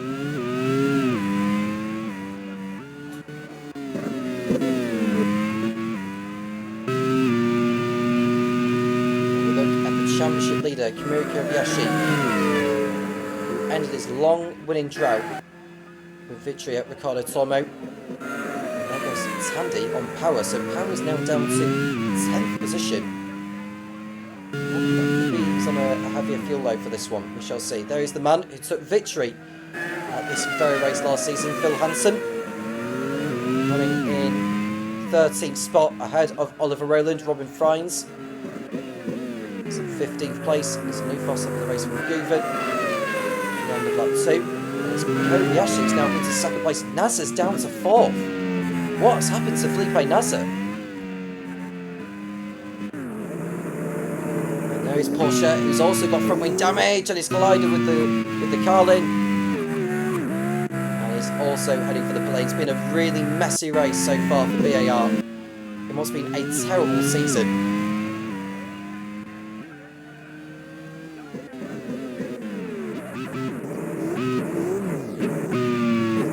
Now, I don't know where Porsche got the damage from. With the Carlin didn't really help matters either. So Porsche is in. He's going to be at the back along with his teammate and Jean-Luc Verne. Action was taken on that particular incident. And there goes Tsunoda. This is on Kirkwood. The move is done for the Fomsel. It's through. Tandy is now ahead of his teammate Shane van Gisbergen as well, so a lot of chop and changing within the top 10.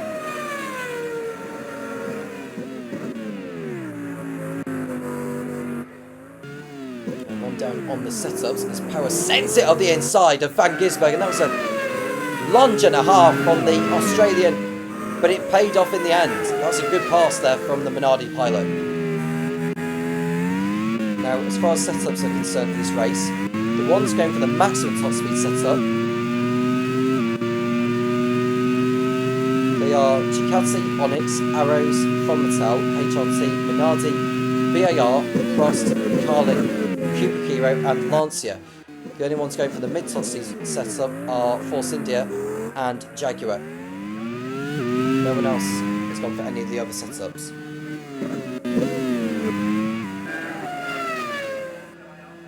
But there is Goofin in the lead. Now Lancia. A taste of victory before in Campo Grande with Yearfy in only their second race before they went up to League One. That's also Rivera dropping down the order now behind Willpower. Van Gisbergen is on his way through as well, or so he thought. Let's see how much that's bunched up the field behind.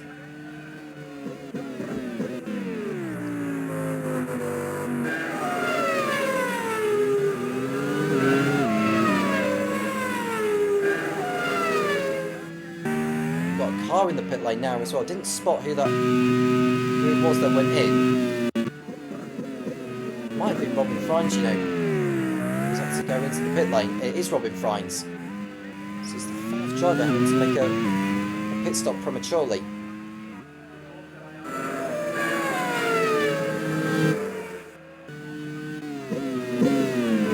At least we've had no retirements so far. I think we're went to about 13 or 14 to have our first one in the League 2 event.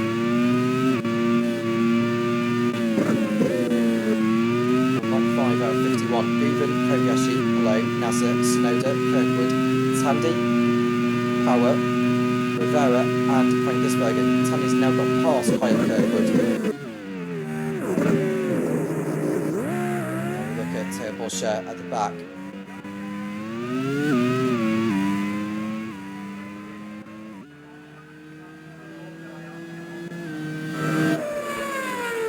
BAR are in the drop zone.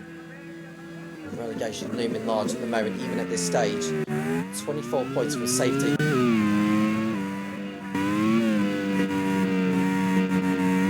Alex and Prost of the team is just above the relegation zone. And there we see Willpower running in 8th place. Oh, that's front wing damage on the Minardi. Not good news for Giacomo Pagliaro's team. Not what you needed at this stage, but that's going to be an early trip to the pit lane for the Australian. He's having to spend nearly a whole lap with that damage as well.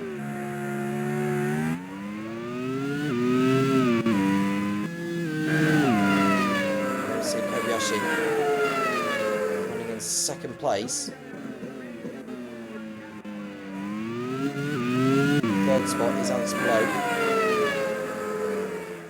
For an instant response after the disappointment of Ricardo Tormo.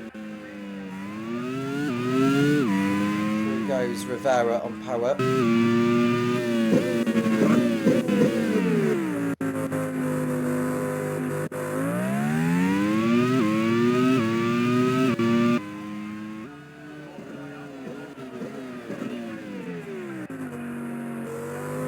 There's a move towards the midfield. There goes Power into the pit lane to get that front wing replaced. It's not a good start to the race for him. He was at the back for a lot of the last event as well. So Power's not exactly been on Power's side recently. In fact, it hasn't really been at all in Season 6 of the Grand Prix Series.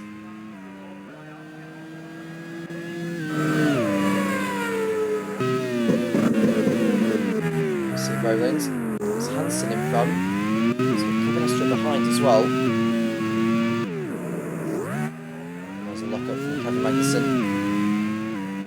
There's the only driver on the current grid who's yet to score a point so far this season.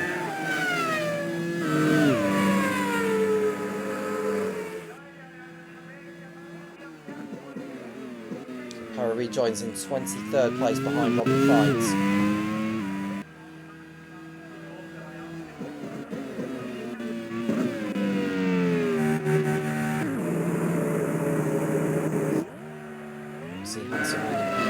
now. So Astra's got through on Roland, and there's another pit stop going on further back, and it's Brendan Hartley is having to come in. So Brendan Hartley for Kubakiro is the latest to make an early pit stop. At the end of lap 7.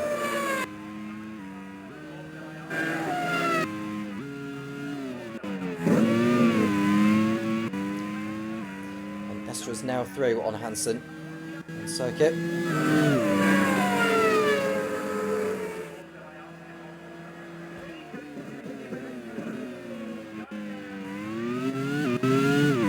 Change for the lead because Guven has tumbled down the order, and there's the reason why. Ayunju Guven is out of the race.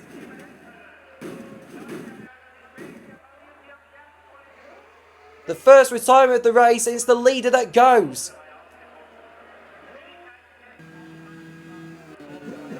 And that hands the lead to Kamui Kobayashi.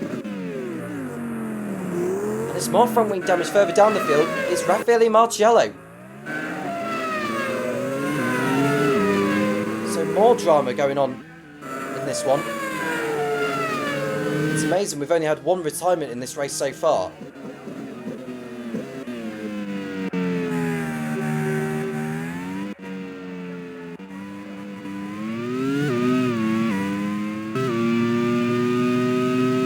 Let's blow in second position, 1.4 off the lead now.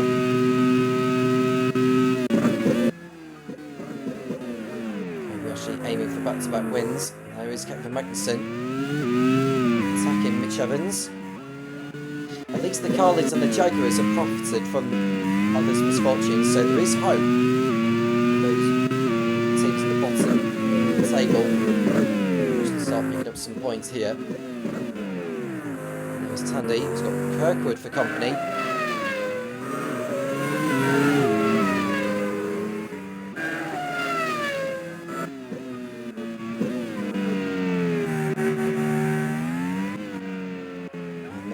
Fast up the race now from Stefan Gisbergen, who's a man on the move. We see power, knocking up and clipping the barrier. Does well to keep going.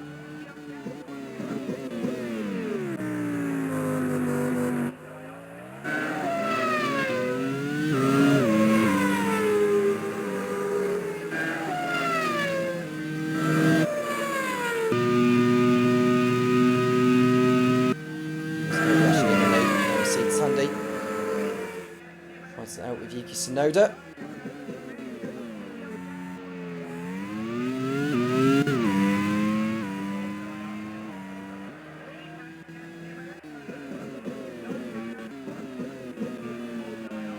Tsunoda in fifth ahead. Kirkwood.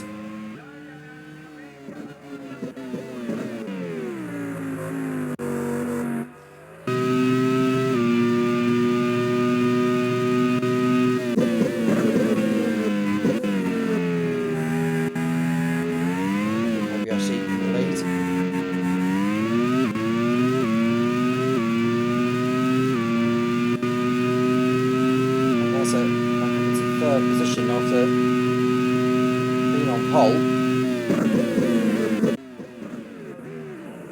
Look at Brendan Hartley. He's also managed to lock up. So in front there of Flynn Archer, then you've got Sebastian Buemi, Jean-Luc Verne, and Theo Porcher. 9 points against themselves. Up 11 out of 51.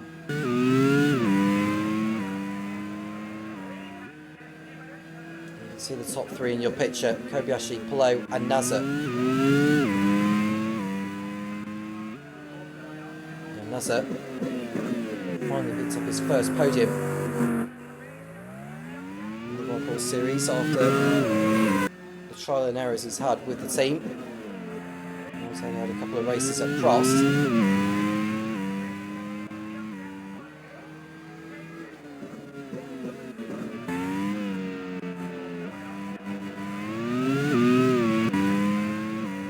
Nasser was also at Midland during season 3. His performances weren't enough to save them from the drop. You see Oyoshi, Polo and Nazar.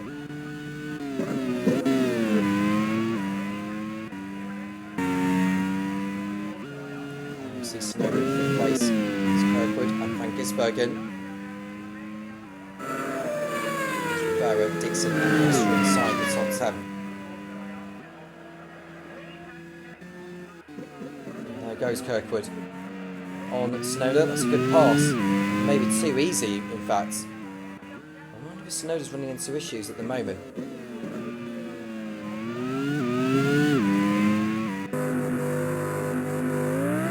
at Lowe, second place behind the race leader.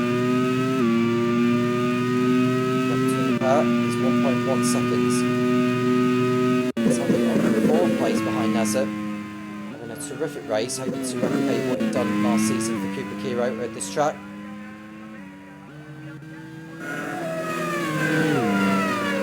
See the one retirement of the race so far. Ianjan Guven retiring from the lead. And that's going to be a body blow to Chris Cavney. First non-classified retirement of Ianjan Guven's Grand Prix Series career as well. He retired in the closing laps at Road America but was classified in 14th. But today's performance has ended a run of 6 consecutive points finishes for Guven, who was third in the championship coming into this.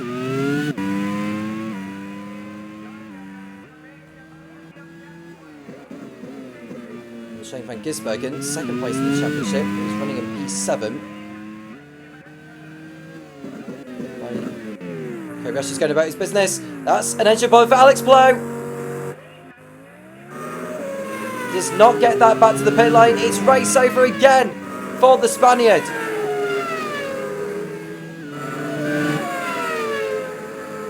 Nazar goes back into second place. Blow's trailing round with an alien engine. And this is not the site that John Munro wanted at all. And De Costa is also out for Prost.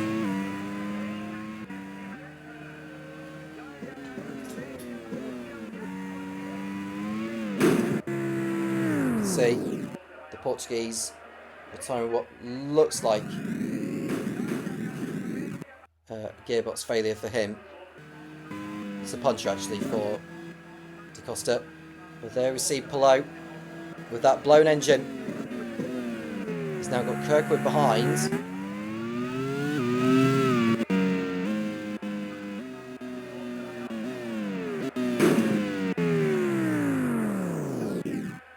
And there he is, out of the race. Goes Alex Palou. He was running in second place before that. He's not exactly stopping the car. And that's going to cause a few problems, I would have thought. Oh, I think it has caused problems. Because someone further ahead has got front wing damage. I think it's a Cooper Kiro. It must be Jamie Whincup. Jamie Whincup has got front wing damage to his car. Now that could be controversial. The stewards may not look at this now, but from my very own eyes, that looked like Jamie Whincup had picked up front wing damage. Yeah, he has. It's dangerous driving from Alex Blow. He's picked up 4 penalty points and a 5-place grid penalty for the next race at Donington. Into the pit lane comes Whincup. And that's going to displease Ed Hunter for sure.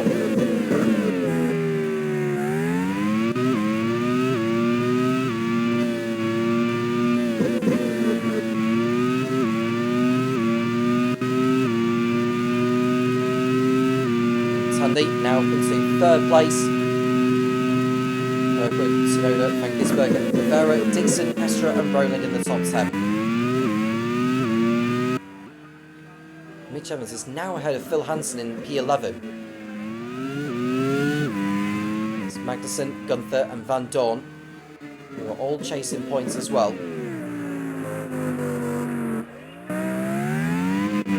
pit lane comes Felipe Nasr from second place at the end of lap 15.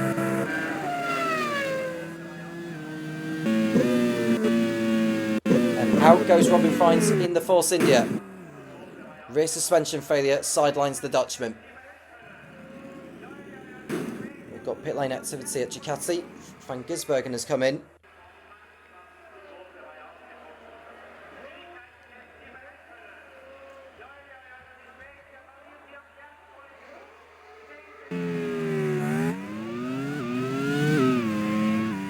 Now we see Tandy in second place, Kirkwood up to third with Nasser pitting.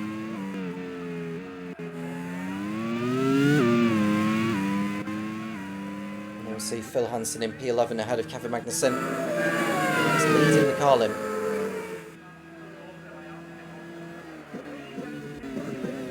We'll see the Carlin going on through.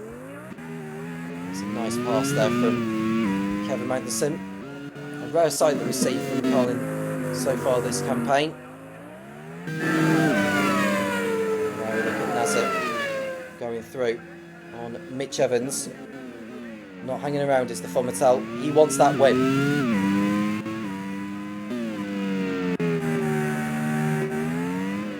And actually has opted to remain out there. If he stays out there too long, that could be enough for Nasser to complete an undercut on him for when the Japanese decides to go to pit road.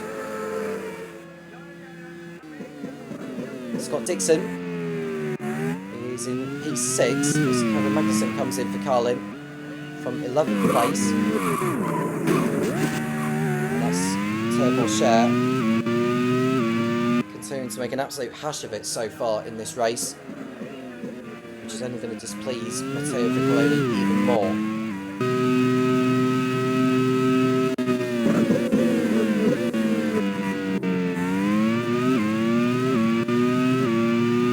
Verne comes in for Post.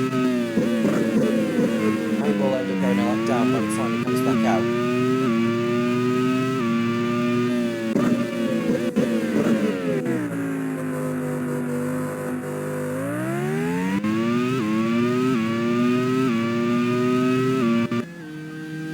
Now we're further the way through.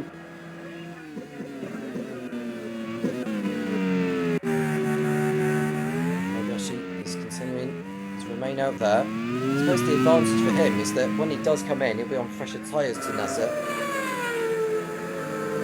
He's also got to think about his traffic. Jones hits in for Jaguar. He was inside the points before he came in.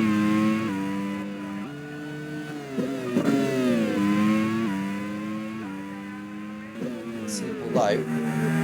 Now looking at Van Dorn, who has Will Power for company.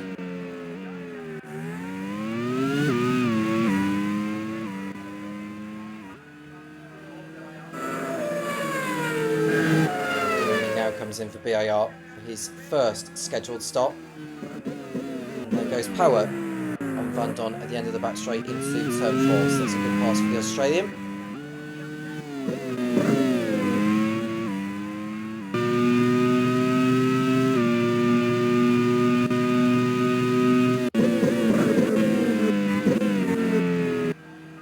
There's your leader. And Kirkwood has got held up behind Buemi, who just came out of the pit lane.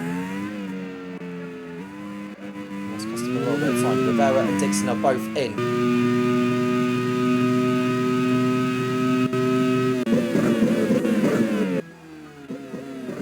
There's Van Gisbergen in 14th. Overtaking Stoff Van Dorn. Inside. Van Dorn has yet to stop in this race. Van Gisbergen has. Gunther also in for Jaguar.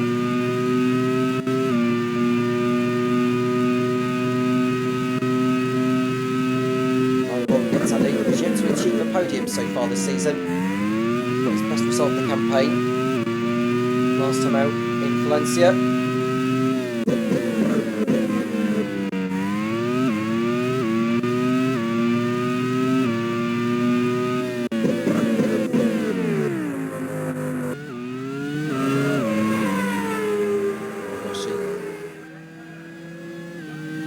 On. He's a pit stop for Kyle Kirkwood.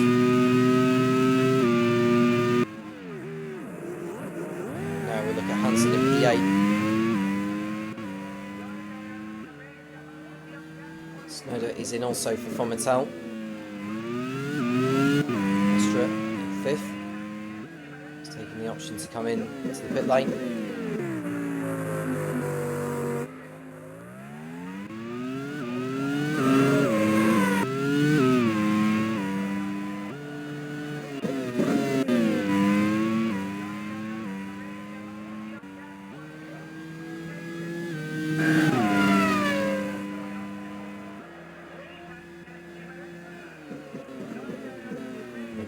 In 15th position. Coming into the pit lane for Ducati. It stops galore at the moment. I think Will Power's also in for his first scheduled stop of the race. Through all the stops, Oliver Rowland has remained out there. He's in 3rd place. He's just ahead of Felipe Nasr, who is going to go into the lead for sure because Kobayashi and Tandy are both in for their first stops. Given the fresh tyres that Nasr has been on and the track position he's had, he's going to make the most of it and go effectively into the race lead ahead of him. But Rowland could have a lap in the lead unless he decides to go into the pit lane. No, he's remained out there.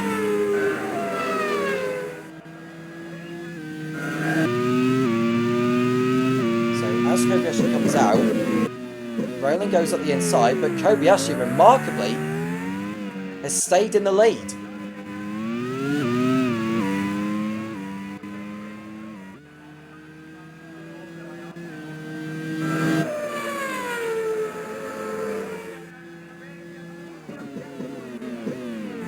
Kobayashi ahead of Rowland. So it looks like Kobayashi is going to have a high ground all the way to the second round of stops. So Fomental will need to think tack about what they're going to do with Nasr. Keep him out there for longer or do exactly the same to what it did first time around. Porsche comes in. First of his 2 scheduled stops. Just want this race to be over in all honesty. I think BAR do as well.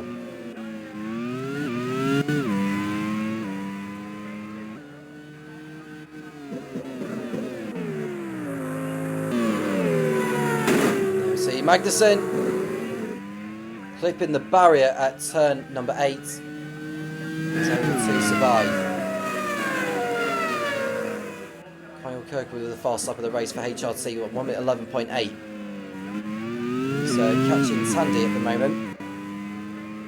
Phil Hansen has made his way up into 6th position ahead of Yuki Tsunoda. Will Power goes up the inside. I think that was Will Power who was making the move there, unless it was a back marker unlapping himself.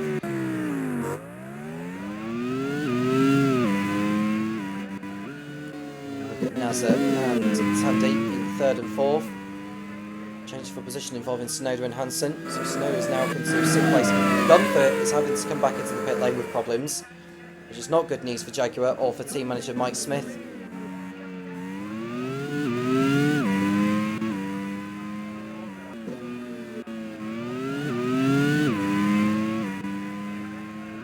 You see Kobayashi lead at the moment. And Tandy has overtaken Nasr for position. Nasr has other ideas though. He's thinking about it on the inside, but Tandy's able to resist him.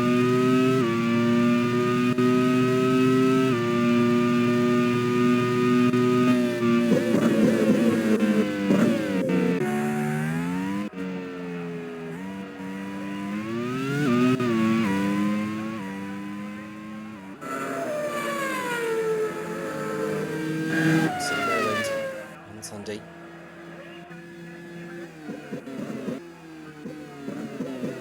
Kirkwood thinking about it with Nasr. Nasr holds him off, but Nasr's beginning to struggle at the moment. Being passed by Tandy on the previous lap. He's now got Kirkwood right on his tail. Van Gisbergen has passed Hansen. And there goes Tandy on Rowland. On the back straight. He goes through. What about Kirkwood on Nasr? He's done exactly the same.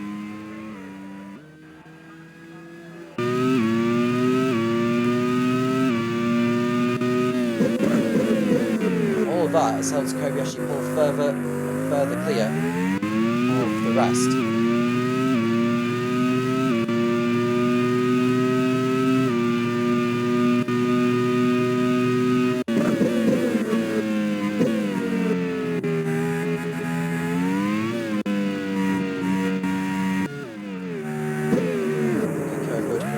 4. Running wide over the bump. His car on the island.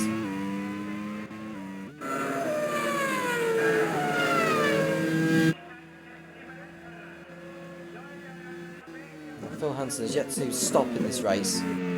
That's why he's that high up in the order.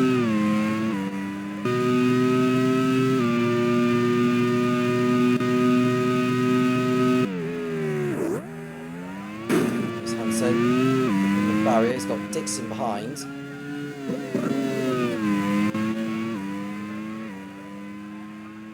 Dixon is thinking about a move on Hansen. No way past at the moment.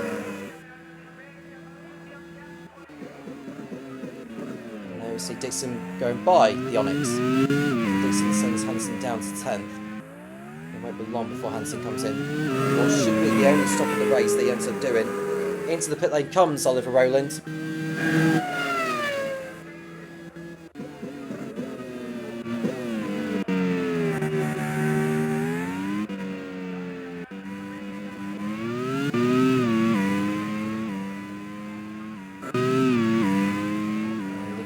In P3, 10 metres further ahead. In P2. And Jamie Wincup is having to come into the pit lane. I believe could be some form of issue for him. So he's only been almost on a second behind Oliver Rowland. I think he's alright.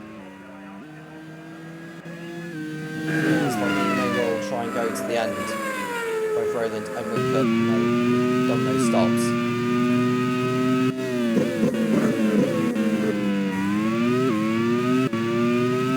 Kobayashi and Tandy is 3.2 seconds. Kirkwood third, Nasser fourth, it's Sonoda, Van Gisbergen, Rivera, Dixon, Hansen and Marciello has got back up into 10th place. And you remember he was one of those that had to come in for a front wing replacement. Since then he's supposed to give his nose clean and move up into the points. And there's Evans locking up at the chicane.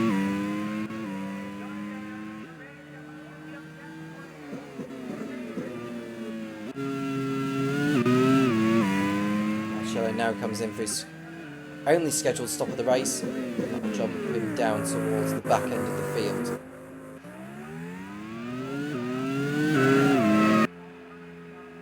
And out goes Tandy, he's slowing. Last season's race winner in the League 2 event, he's out. The front suspension has given way. Not a pleasing sight for team manager Sam Hall.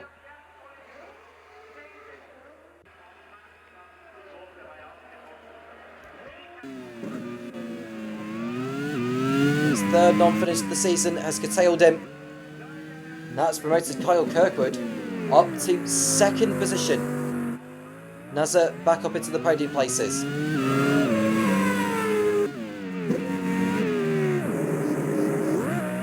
That's the fifth retirement of the race, along with Robin Friends, as below Antonio Felix da Costa and Ian Guven.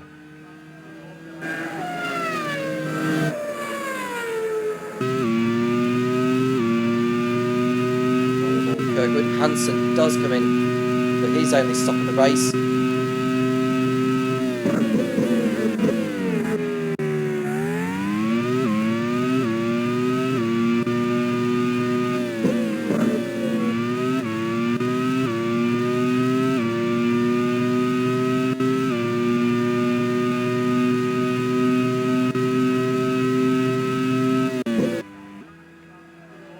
In P3.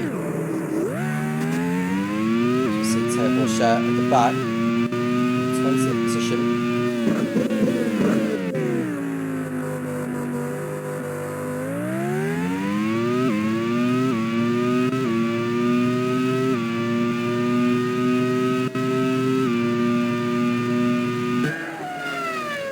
And then we look at Kobayashi in P1. Back markers now, and there we see Will Power having a look at Mitch Evans to move up into the points. Phil Hansen's pit stop has moved him down to 15th spot.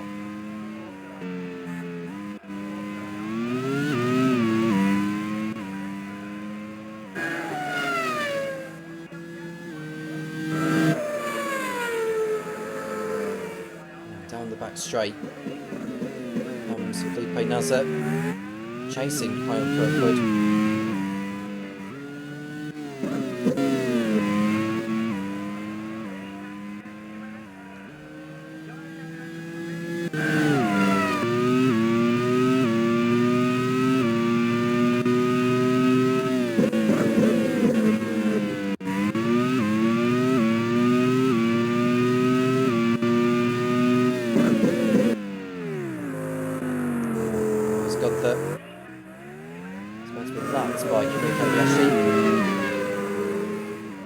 Race again for Jaguar. Evans is having a better time of it. He had a good run to finishing the points. Ricardo Toro.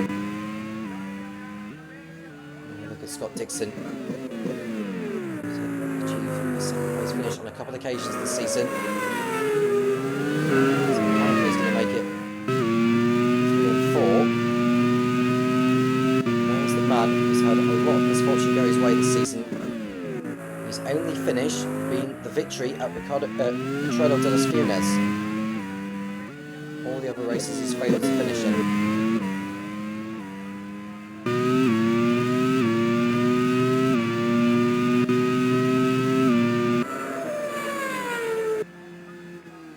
And there goes Kobayashi to lap. That's Linser.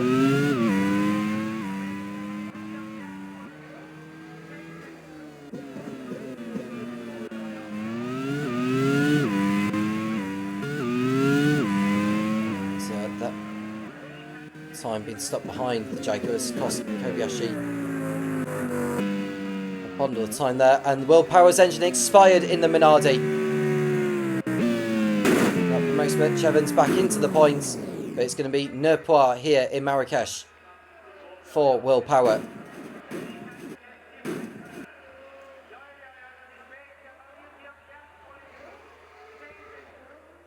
And Rafael Marciello has also retired from the race.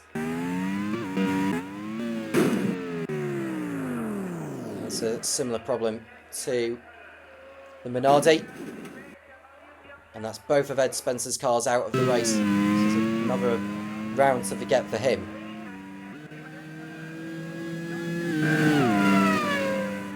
It's the first double retirement of the season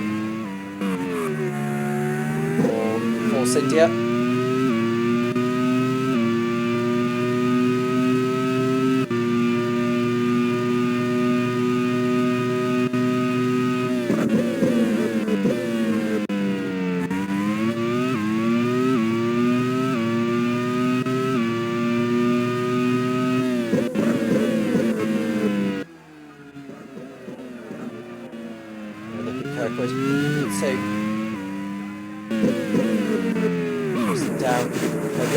But it's Rivera who completes Lance's day by pulling out, and it's a sorry sight for Chris Cavaney.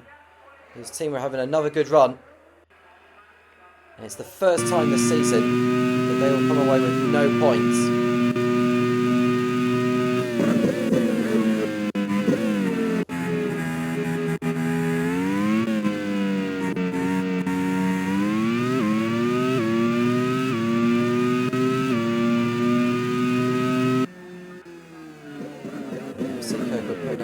At the end of the back straight before turn 4.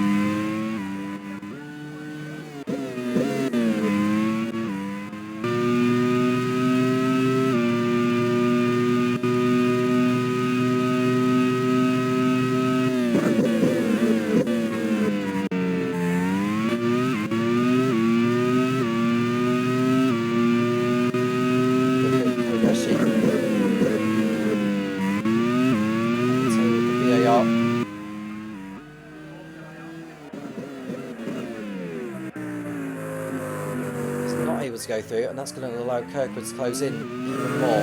It's frustrating for the Minardi team. I suppose that's the problem when you go around shorter circuits like this one.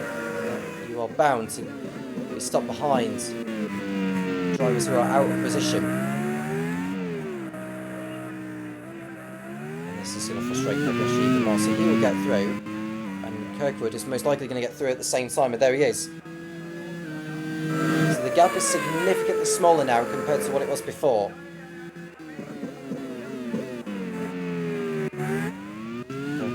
about a move.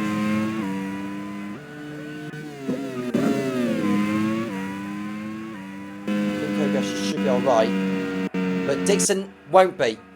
His engine has also given up the ghost.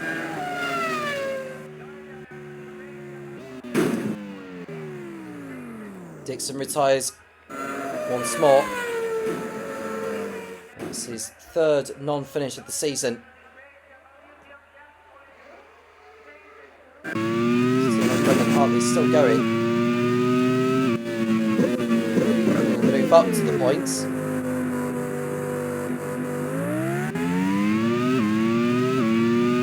It's not a good sight for Marrakesh who's seen desperate need of points at the moment if they're going to mount the title challenge this time around.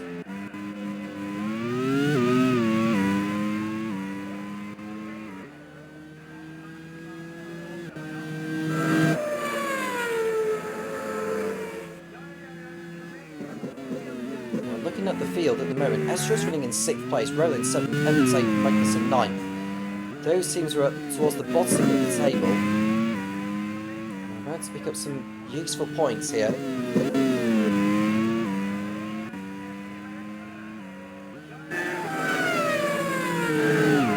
At the bottom, Carlin and Jaguar are on course to get points. Jaguar move on to 8 as it stands. Carlin will move up to 5. We'll look at Onyx and Kubikiro. Onyx would actually get 8 points and Kubikiro would get 6. So Onyx would leapfrog ahead of Prost. As we've got the final round of the pit stop starting, Kobayashi is in first. Which hands the lead to Kyle Kirkwood.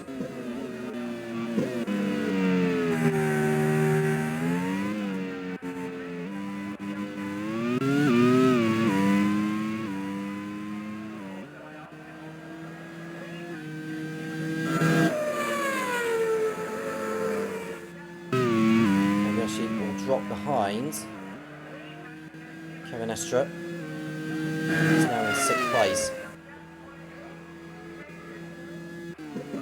Now it's down to Kirkwood's trying to get the hammer down and pull away here. There are no back markers of which he'll need to negotiate with now. So it won't be too long before he decides to make his way into the pit lane.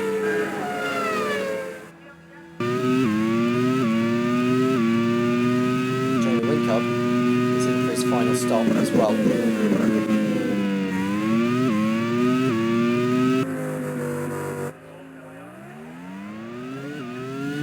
Stays out.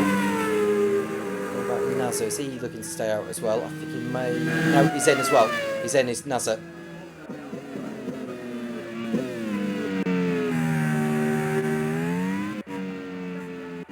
Snowden will go up into 2nd place. Van Gisbergen will be 3rd. And Kobayashi will move up to 4th and 5th. Kobayashi crucially will be ahead of Nasser. He was a bit of a distance ahead of him anyway before the final round of stops had started.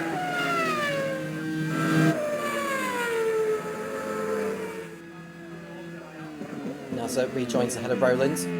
It's Evans, Magnussen and Harley behind him. It's looking good for Formatel.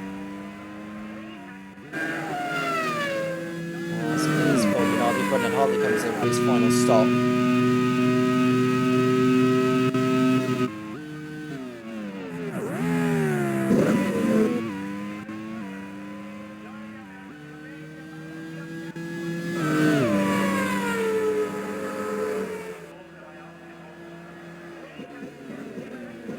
Kyle Kirkwood comes in from the lead for HRT.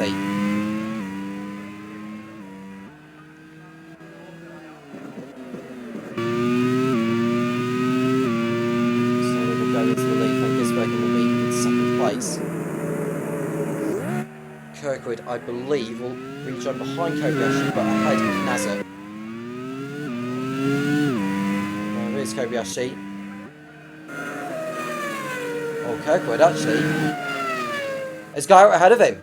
So Kirkwood's got the jump on Kobayashi. So Kirkwood's overcut on Kobayashi has paid off.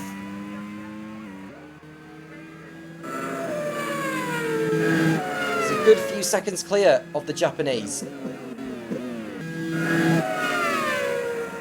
And there we see Naza, who's going to go through on Kobayashi, whose engine's just expired.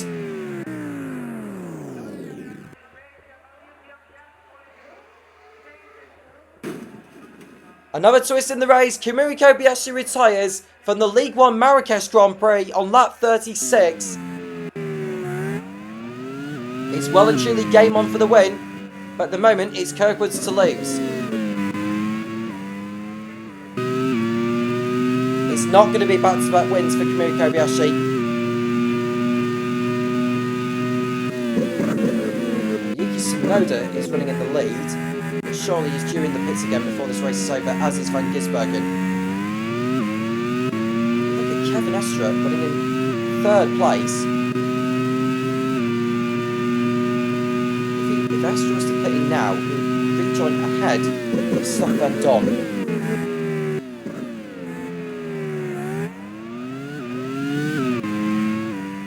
And Kevin Magnussen is the latest to come in for Carlin.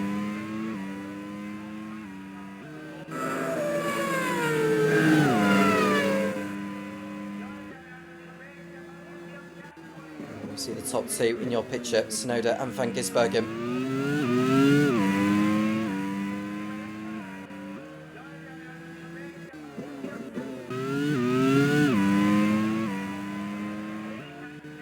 Some rejoins behind Evans, beating. No, he's behind Hartley as well. He's the Dane. Haskins comes in, as does Yuki Tsunoda. Which has the lead to Shane Van Gisbergen for now.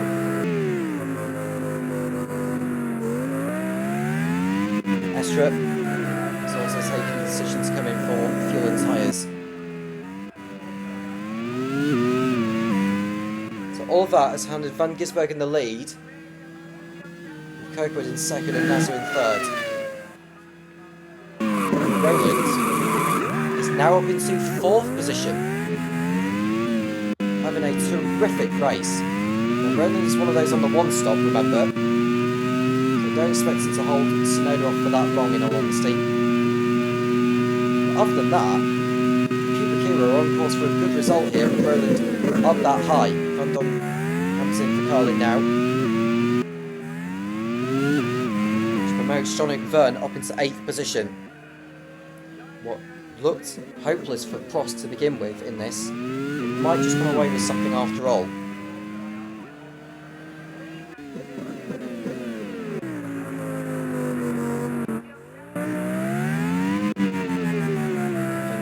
Comes in for his final stop.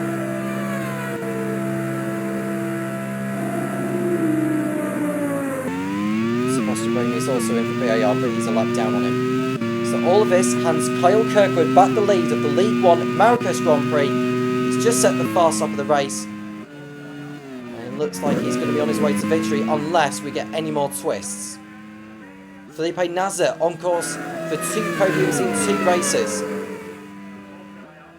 Oliver Rowland has got Yuki Tsunoda on his tail, so I don't expect him to hold on to third place in the remaining laps. So we should expect to see Tsunoda and Van Gisbergen to go through.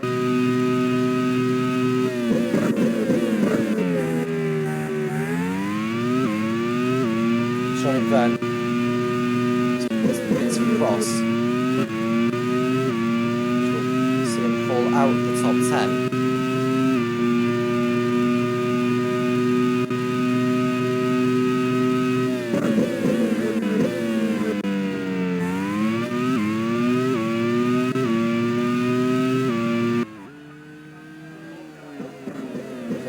Joining 13th position ahead of Sebastian Buemi.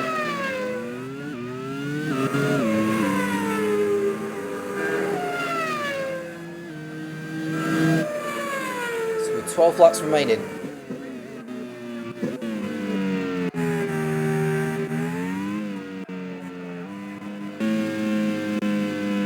And it's the end of the road for Kevin Estra. What a terrible shame for Ryan Ferris and his team, who so desperately need these points.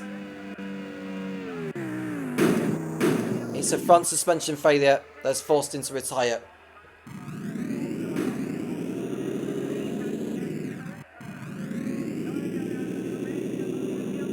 He was running in 6th position and he's gone, which has promoted his teammate Phil Hansen up into 6th position. Mitch Evans is on course for Jaguar's best result of the season so far. Brendan Hartley is 8th. Kevin Magnussen is on track for his first points of the campaign in 9th.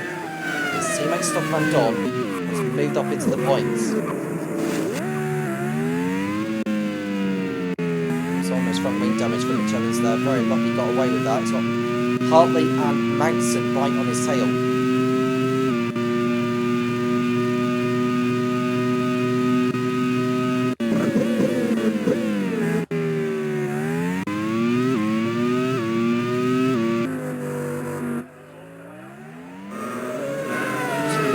Drivers left in the race. Terrible show. Max Gunter are in a battle amongst themselves for 14th, just ahead of the battle in Sonoda, Roland and Van Gisbergen.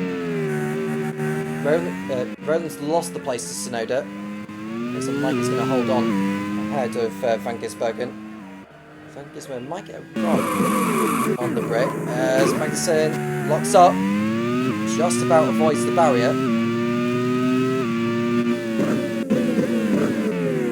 Gisbergen had attempted to go by Roland on this lap, but Roland was able to fend him off.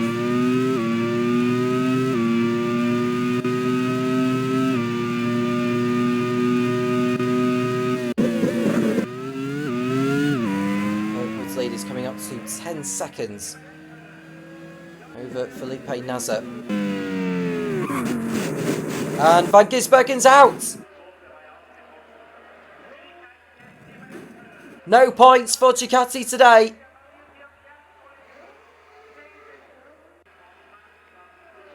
Horrible luck for Sam Hall.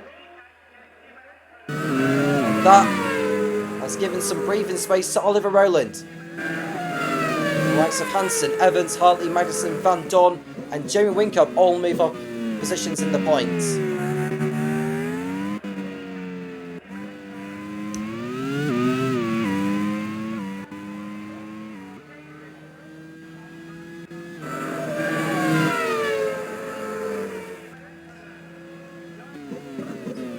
Two Fomitels on course for podiums, and that's Brendan Hartley up the inside of Mitch Evans, and that's the arrows through.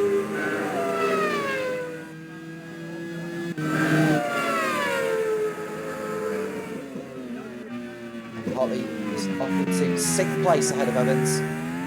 Just couldn't quite hold him back, but at least he's on course for a good haul of points, as are the 2 Carlin drivers.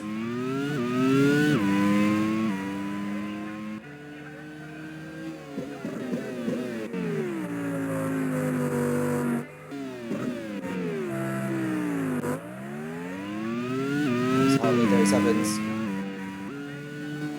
Magnussen, Van Dorn and Whincup.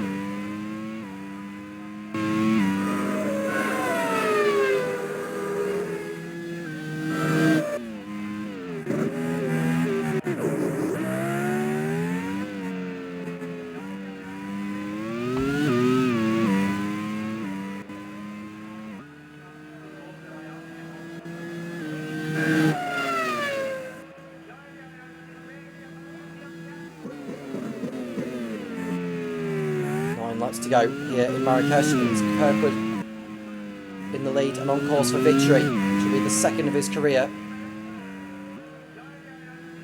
And get HRT back on the map and in the race again for promotion, not promotion, for the team's championship. If the positions were to finish as they are, Fomitel will remain in the lead.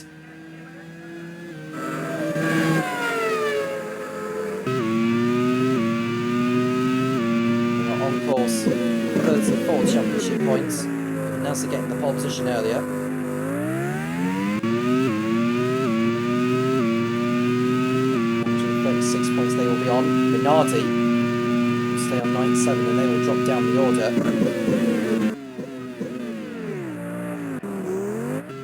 But maybe they won't do actually, because Ducati are not going to be scoring. Lancia won't be scoring.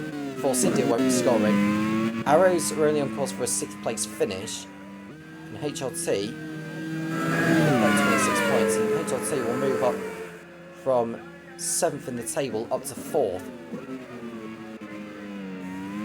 Kiro, got Roland in 4th place and Whincup in 10th. That's 13 championship points. They'll move on to 63. Onyx, who have got Hanson running in 5th position. Enough for Onyx to leapfrog ahead of Cross, who at the moment not on track to be scoring again today.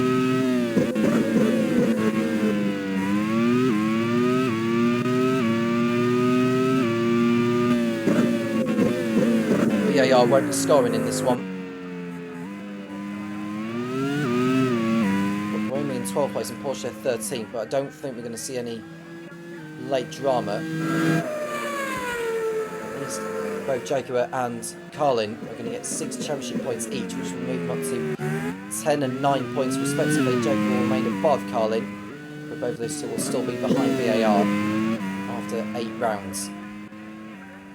And is that an engine fire? It's Stoff Van Dorn up in flames. That's horrible luck for Poe Brown and his team. Whincup goes through. But Van Dorn retires from 9th position.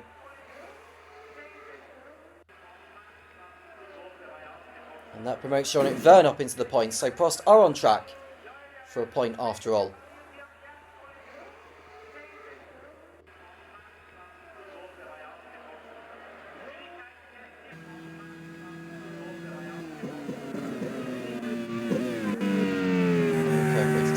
Laps away from the end. In this unpredictable League 1 Marrakesh Grand Prix. Onyx took victory with Phil Hansen last season.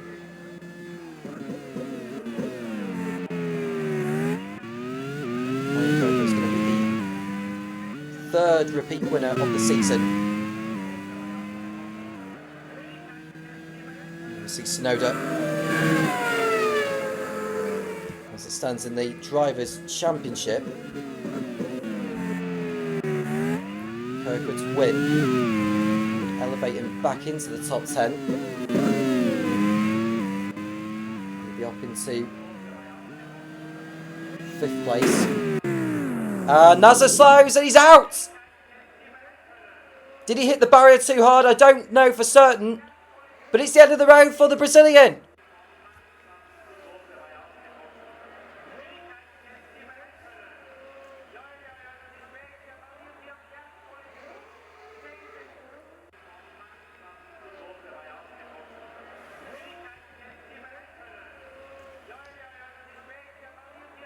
He stopped over at the final chicane.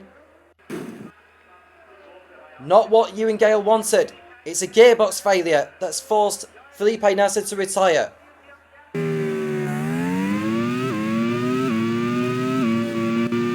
That changes things in terms of the championship now as well. And Oliver Rowland up into 3rd place for Cooper Kiro, which will be the 3rd best result of the season, because they only picked up a 2nd place finish a couple of rounds ago, and they won at the opening round of the season at Road America. So Naz's retirement has promoted Hansen, Hartley, Evans, Magnussen, Whincup, Verne and Sebastian Buemi up into the points for BAR.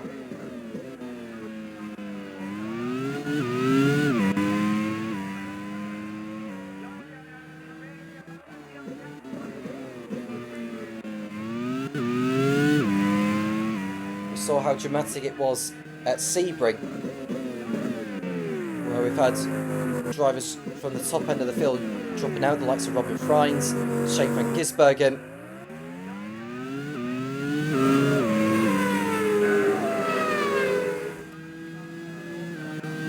It was an extraordinary change of events that particular day. And Power was also running in the lead before he pulled out.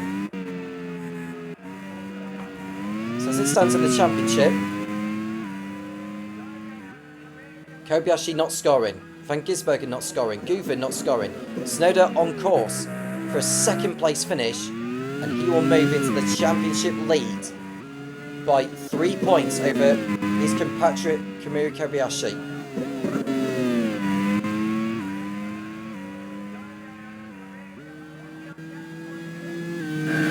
Kobayashi will therefore drop to second.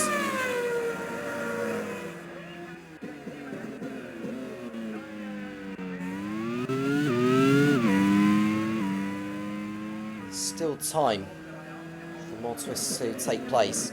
Just 12 cars remaining.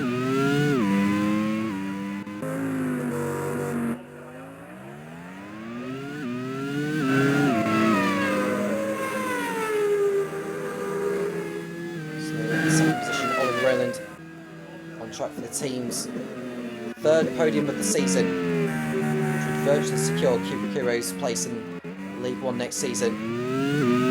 No, Jaguar and Carlin are about to have their best days of the season so far. I think it's kind of certain that they're going to be heading down unless we see a huge miracle.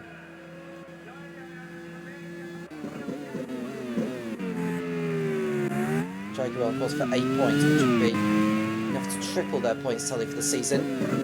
Carlin on course for 6 championship points. They'll also treble their points tally from 3 to 9.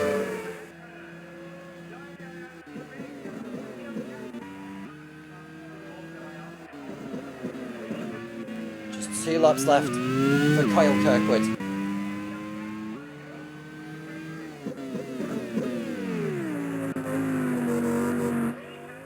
It's been an extraordinary race. Marrakesh has not disappointed once again.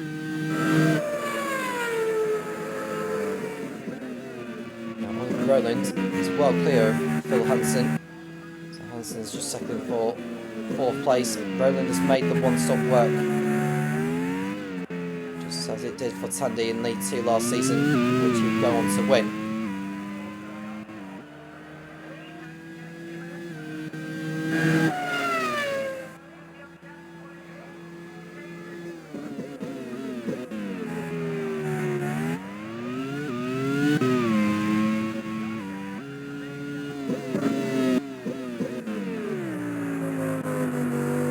Kirkwood, who's now just 4.5 kilometres away from the checker flag.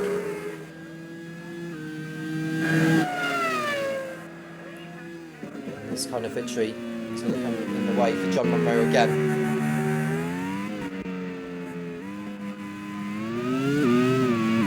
And this will also be HRT's 9th victory in the Grand Prix Series, putting them level with Simtek. Joint 7th it will be. Tsunoda on course for another podium position.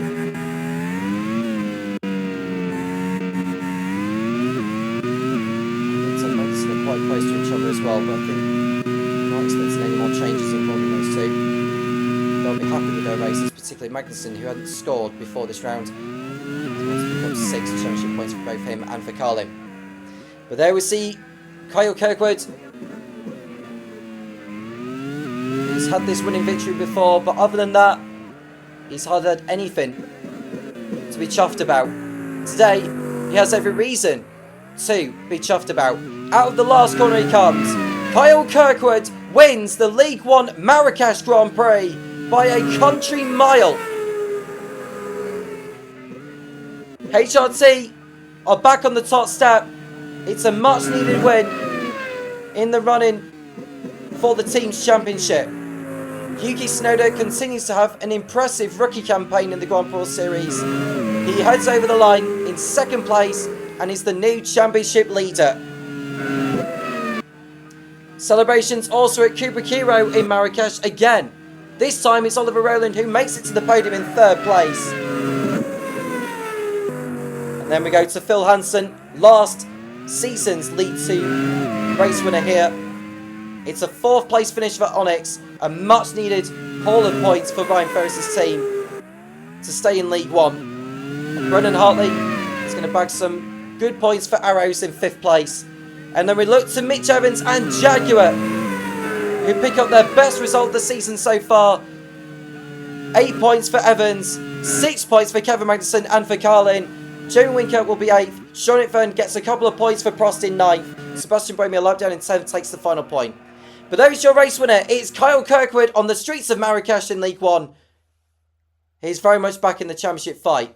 Yuki Tsunoda 2nd. Oliver Rowland makes it to the podium for Cooper Kiro again. Phil Hansen in 4th place for Onyx. Then it's Brendan Hartley in 5th for Arrows.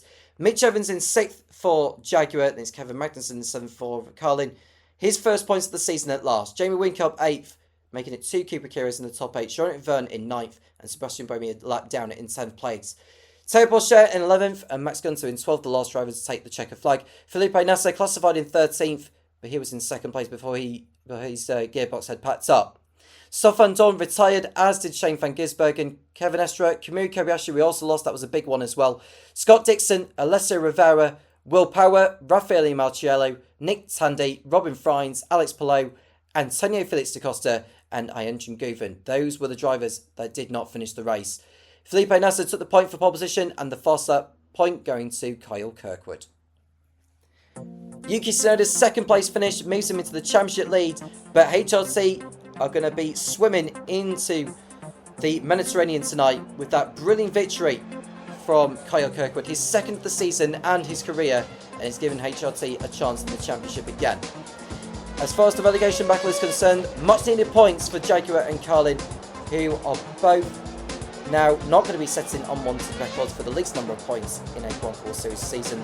Jaguar move on to what is now 12 points, Carlin move up to 9, and Jaguar are now tied with points with BAR in fact, but they are still in the relegation zone.